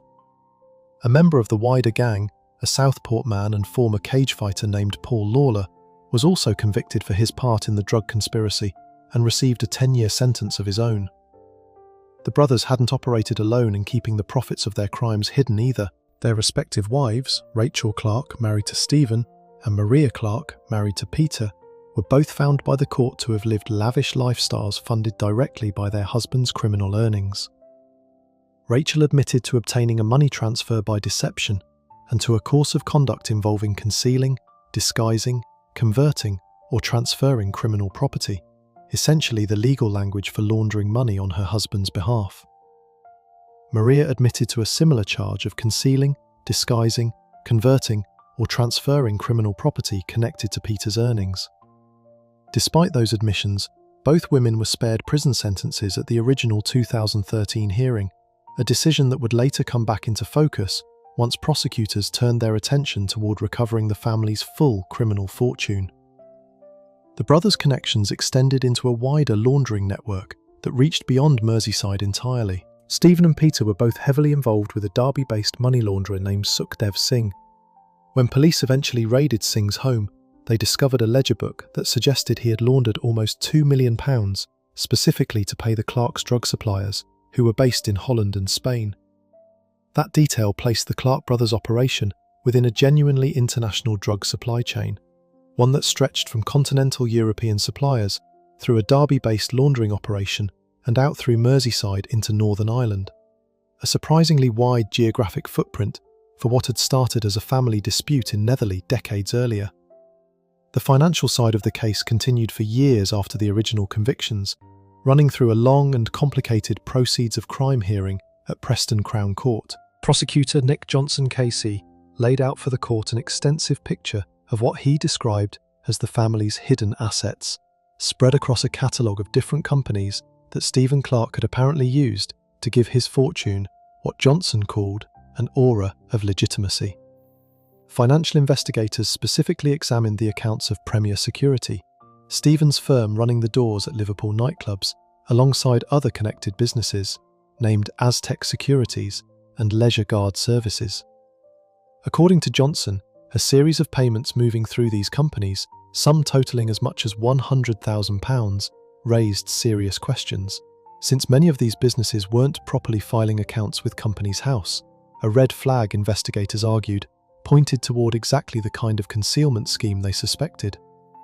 Some of the recordings captured through the listening device in Stephen's Jaguar became central to the financial proceedings as well. In one recorded conversation, Stephen was heard boasting to an associate that he had deliberately registered his family home in Banks near Southport in his wife Rachel's name specifically, in his own words, in case the police ever tried to take it off him.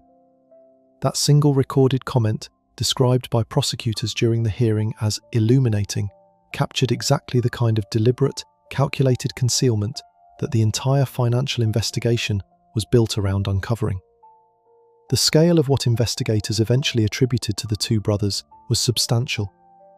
Judge Andrew Woolman, presiding over the proceeds of crime hearing, ultimately ruled that Stephen had personally benefited to the amount of £911,592 through what the judge described as a violent crime empire, while Peter had benefited even more significantly to the amount of £2,886,601.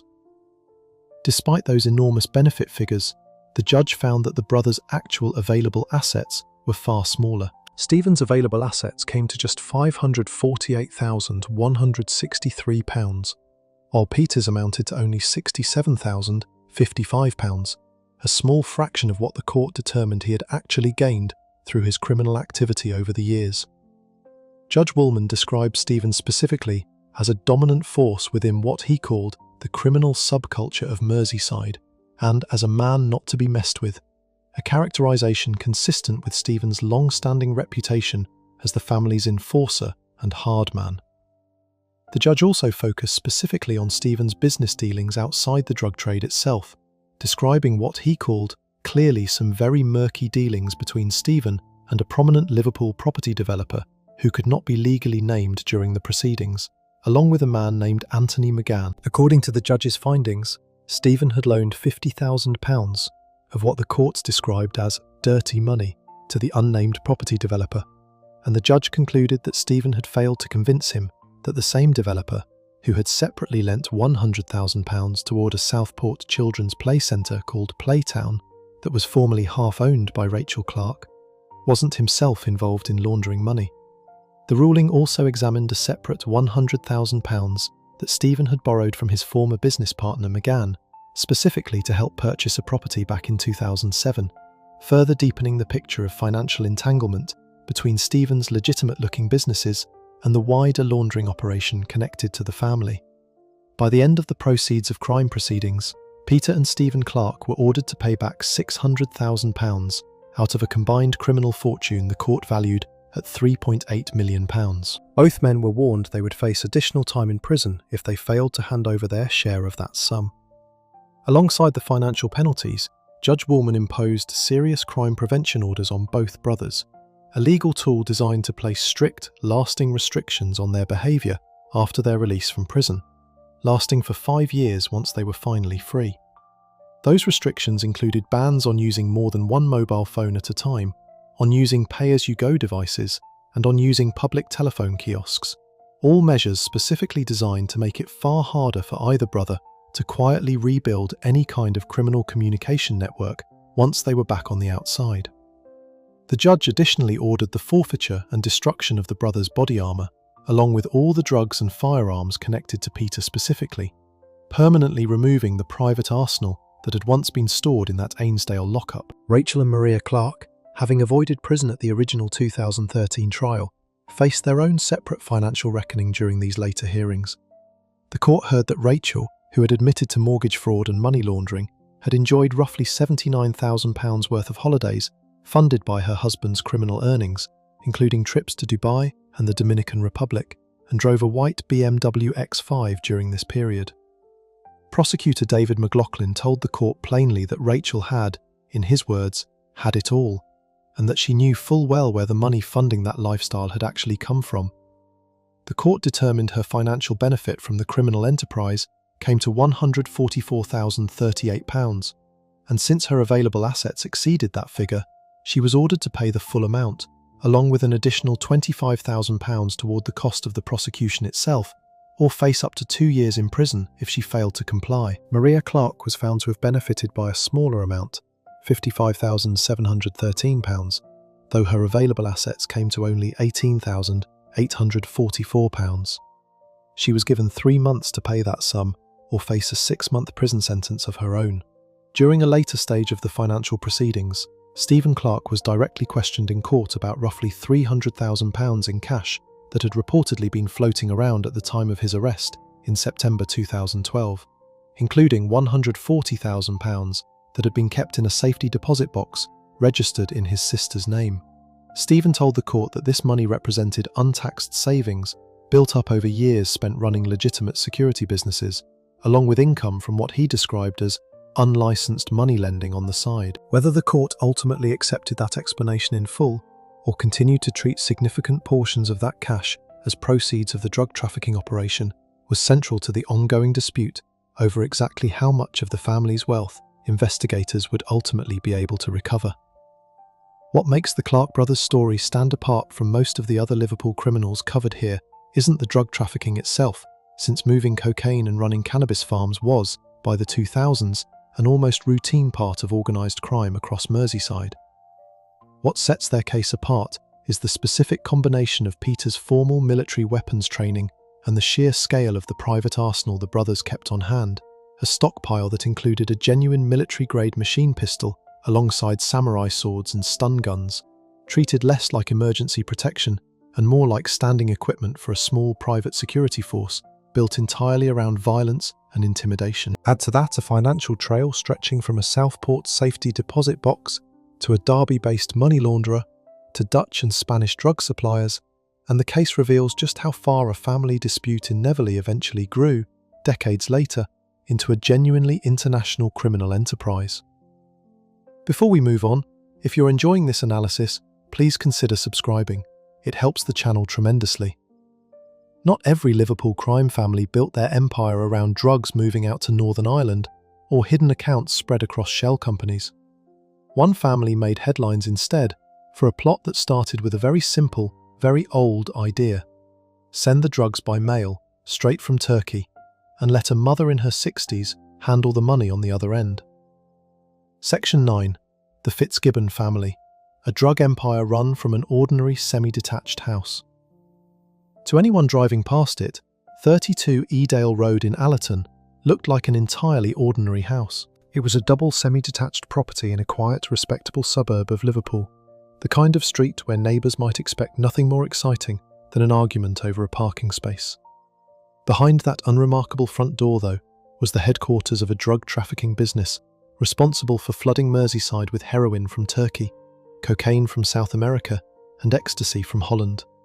The family running it, Christine Fitzgibbon and her two sons, Jason and Ian, had spent years building a reputation across Liverpool's underworld, while living what looked, from the street, like a completely normal life. Crime writer Graham Johnson, who studied the case closely, said the Fitzgibbons stayed at the top of their game for as long as they did because they used extreme violence to protect their interests.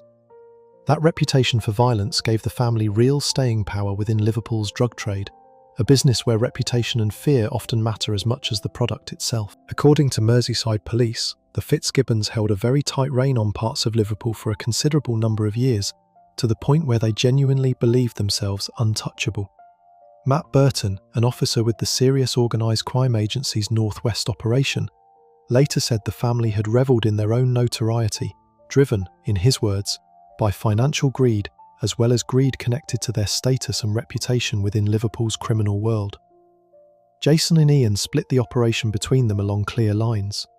Jason led the business overall and took specific responsibility for importing the drugs into the country, while Ian ran the domestic side, taking charge of getting product out onto the streets of Britain once it had arrived. The Crown later told the court that the scale of what the family had been doing, both the trafficking itself and the laundering of the profits, had reached what prosecutors described as an enormous scale, spanning from 2008 through to 2011. The Fitzgibbons weren't careless people. Investigators discovered they had used false passports to travel internationally and had gone as far as booking flights they had no intention of ever catching, paying for those tickets with cloned bank cards, apparently as a way of creating false trails or misdirecting anyone trying to track their real movements. When they did travel to Turkey, the actual source of their heroin supply, they avoided anything resembling a direct or obvious route, instead taking circuitous journeys designed to make it harder for anyone watching international travel patterns to connect their trips back to a single, ongoing smuggling operation. For 3 years, the Serious Organised Crime Agency treated the Fitzgibbon family as one of its top targets in the country. That kind of sustained, high-level attention doesn't come cheap, and it doesn't come without extensive surveillance. Investigators eventually managed to plant a hidden listening device inside the family's home on Edale Road, and for 3 straight years, they eavesdropped on the household, quietly recording hundreds of hours of conversation from inside the very building the Fitzgibbons believed was their safest possible location. Those recordings captured everything from business discussions to pure domestic bickering, including, at one point, an argument between the two brothers over which of them was actually the better drug dealer, a strangely ordinary sibling squabble playing out inside the headquarters of a multi-million-pound trafficking operation. As Merseyside police put it afterward, the family had effectively convicted themselves through their own words, recorded inside their own house. While the drug money was pouring in and cash was being stuffed under the floorboards of the family home, Christine Fitzgibbon and her husband Billy were, at the very same time, claiming roughly £1,500 a month in state benefits, including pension credits and disability allowance. The family had even bought a villa in Spain using money from those state handouts, all while the actual drug profits continued flowing in through a completely separate channel. It's a detail that captures something particularly brazen about how the Fitzgibbons operated.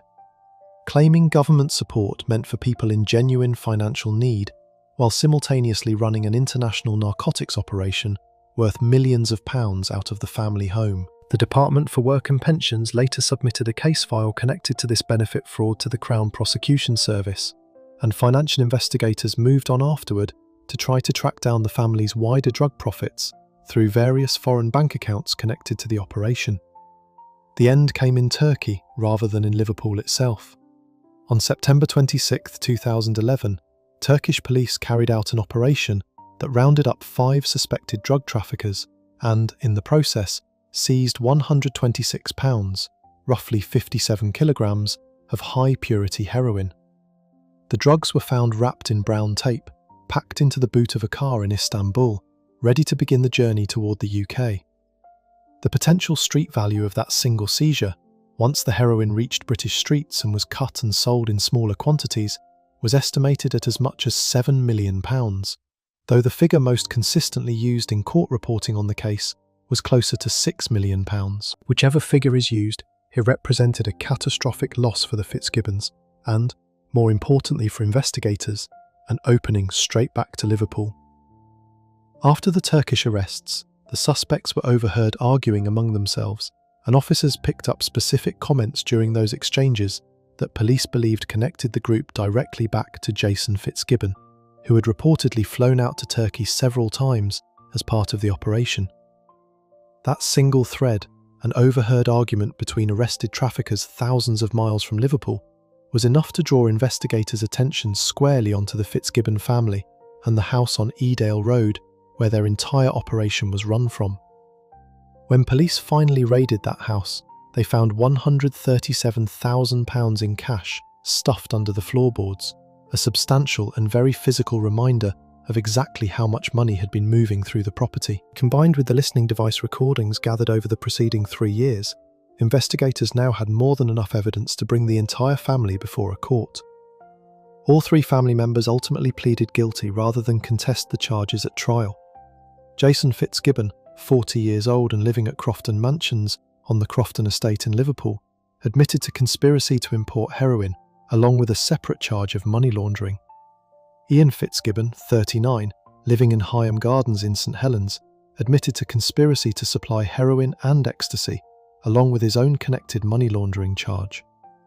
Beyond the heroin importation itself, Ian faced additional charges tied to a separate scheme to distribute 168,000 ecstasy tablets across Merseyside, a quantity of pills with a potential street value of more than £800,000, showing that the family's operation extended well beyond the single Turkish heroin route that had ultimately exposed them. Christine Fitzgibbon, 60 years old and still living at the Edale Road property, pleaded guilty specifically to money laundering, reflecting her role in helping manage and disguise the financial side of her son's trafficking business, rather than direct involvement in importing or supplying the drugs themselves.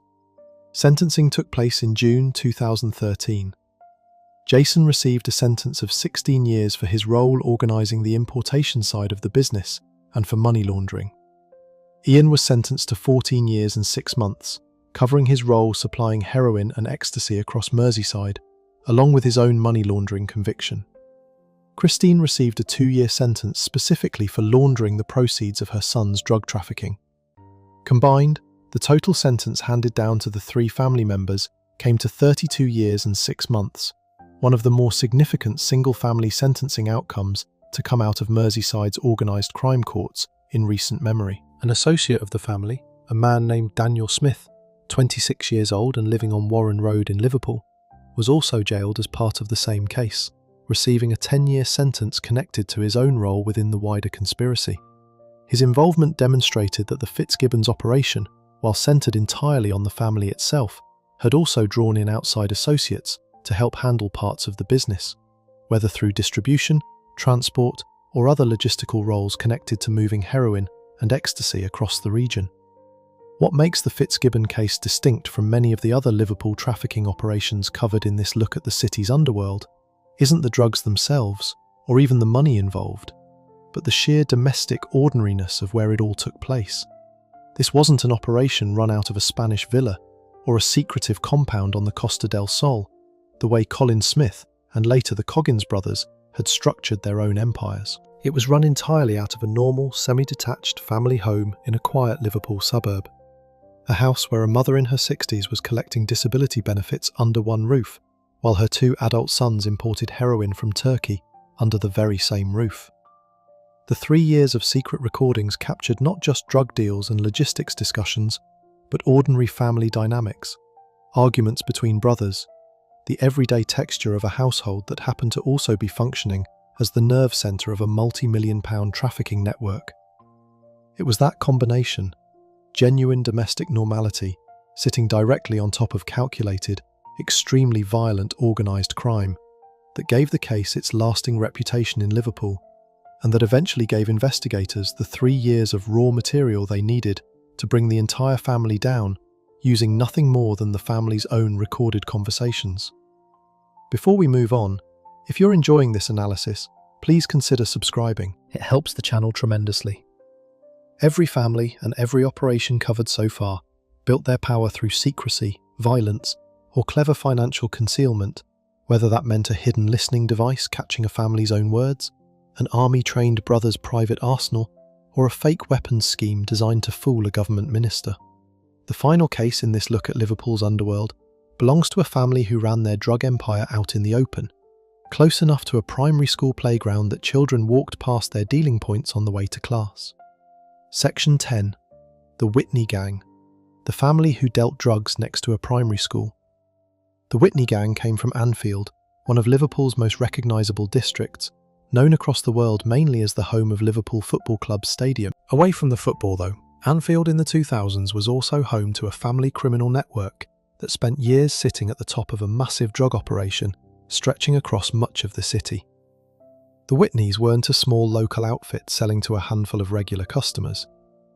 According to Merseyside police, they ran what officers described as a drugs cash and carry business, a 24-hour operation built specifically around flooding the streets of Liverpool with heroin and crack cocaine, targeting what police described plainly as the city's desperate addicts. Merseyside police had the Whitney family in their sights for years before the case finally came together.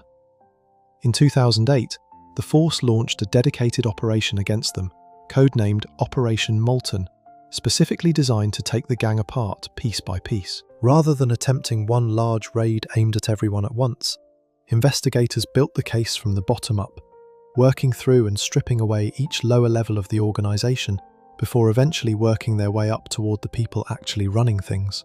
Detectives from Merseyside Police's Matrix Gun and Gang Crime Unit, a specialist team focused specifically on organised violence and drug trafficking, kept the family under sustained surveillance throughout the operation, recording hours of evidence that would eventually form the backbone of the case against them. The way the Whitneys actually ran their business on the ground was almost shockingly casual, given the scale of what they were moving. The gang operated out of multiple safe houses spread across Anfield, including properties on Watford Road, Hildebrand Road, Cherry Lane, and City Road. From these bases, they ran what was described as a cash and carry system, trading directly with customers on street corners in a manner closer to an informal retail operation than anything resembling careful, hidden criminal activity. Strikingly, much of this dealing took place in close proximity to Pinehurst Primary School in Anfield, meaning young children walking to and from their classes were doing so within sight of an active drug-dealing operation moving heroin and crack cocaine through the neighbourhood on a daily basis.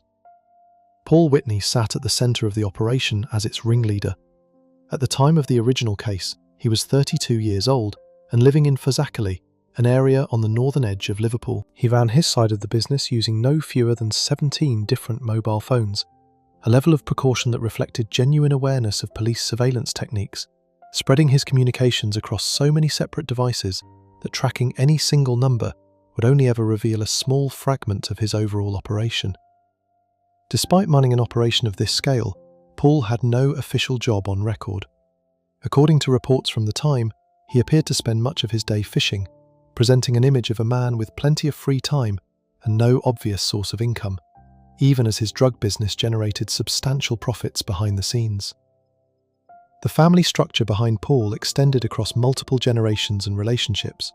Carol Whitney, based in Walton, became known during the investigation as the banker of the drug ring, managing the financial side of the operation.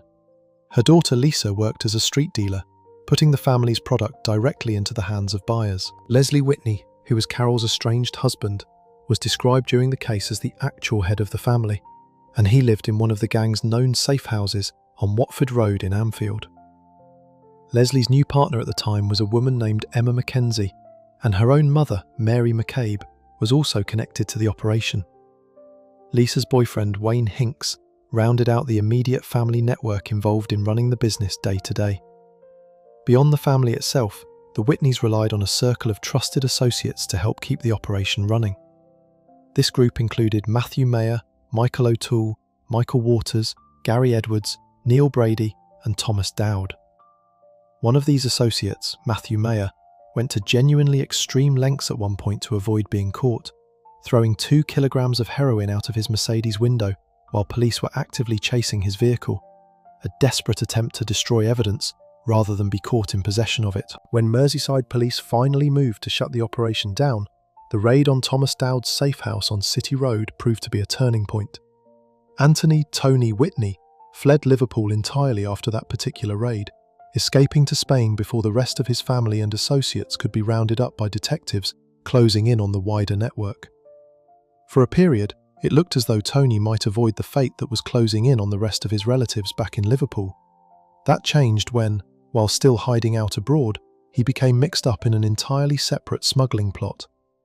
Working from his home in Denia, on Spain's eastern coast, Tony was caught attempting to smuggle 50,000 tablets of an ecstasy-type substance, which had already been loaded into a vehicle parked at his own address at the time of his arrest. He was extradited back to the UK, where he pleaded guilty to conspiracy to supply Class A drugs and was sentenced to 7 years in prison, becoming the final member of the Whitney family to face justice connected to the wider case. The overall investigation revealed the true physical scale of what the Whitney gang had been moving through Anfield's streets. In total, 12 kilograms of heroin, worth an estimated £600,000, was recovered during the sting operation that finally brought the case together. Alongside the heroin, detectives also recovered cocaine that would have generated an estimated £100,000 in profit once sold, along with 47 kilograms of a cutting agent known within the drug trade as bash, a substance dealers use to dilute pure Class A drugs, stretching the product further and increasing overall profit margins at the expense of the people actually buying and using it. On November 22, 2011, Judge John Roberts handed down sentences to the 13 members of the Whitney gang who had been brought before Liverpool Crown Court, totalling 82 years and 3 months combined.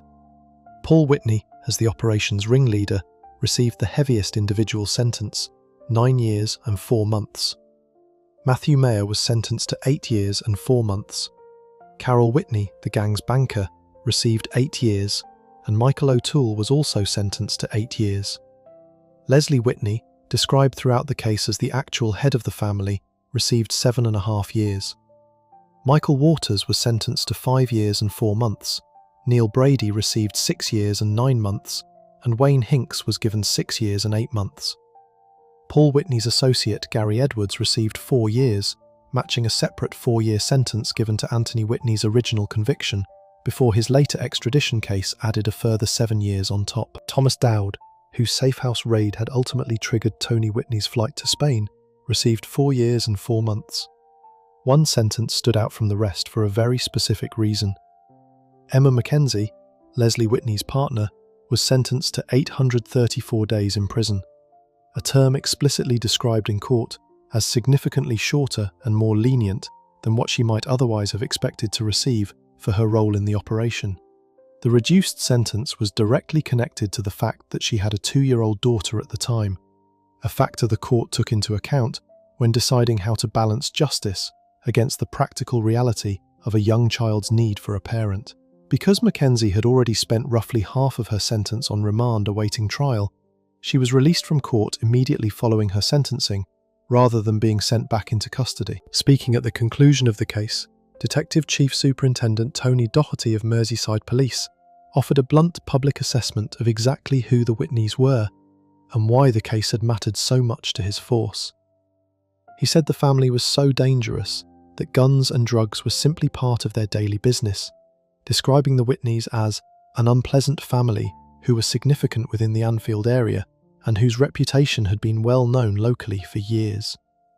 He added that they had been an organised crime group that genuinely needed taking apart, a comment that reflected both the scale of the 2-year operation required to bring them down and the relief among investigators at finally seeing that work completed with a courtroom full of convictions. The Whitney case might have ended there, with 13 convictions and a combined sentence stretching past 8 decades, if not for what happened more than a decade later. Paul Whitney, the same man who had once run his drug operation while telling people he spent his days fishing, resurfaced in Liverpool Crown Court, reporting years after his original conviction, this time connected to an entirely new and far more technologically sophisticated operation. Investigators discovered that Whitney had been operating on EncroChat, the same encrypted messaging platform that had brought down the Highton firm and numerous other organised crime networks after French police successfully broke its encryption. On the platform, Whitney used the handle Bullet Hawk and had built what court proceedings described as a network of couriers and drivers working on his behalf to collect both drugs and cash across the region. Once authorities gained access to the messages moving through EncroChat, officers were able to execute a search warrant at Whitney's home on Clock Tower Drive in Walton, uncovering fresh evidence connected to this new operation and bringing him back before the courts more than a decade after his first conviction had supposedly ended his career in Liverpool's drug trade. The Whitney family's story captures something distinct from every other case covered in this look at Liverpool's underworld, an operation that succeeded for years, not through elaborate secrecy or international sophistication, but through sheer visibility and normalisation within its own community. Running drugs on street corners within sight of a primary school, using safe houses scattered casually across a handful of well-known Anfield streets, and relying on a genuine extended family network rather than hired enforcers or outside connections. It took Merseyside police 3 years of patient, deliberate work through Operation Moulton to finally dismantle that network piece by piece, and even then, more than a decade later, the man who had once run the entire operation while claiming to spend his days fishing found his way back into the same business, only to be caught again by the same kind of encrypted communication network that had already exposed some of Liverpool's most careful and secretive criminals. If you enjoyed this breakdown, make sure to subscribe, and I'll see you in the next video.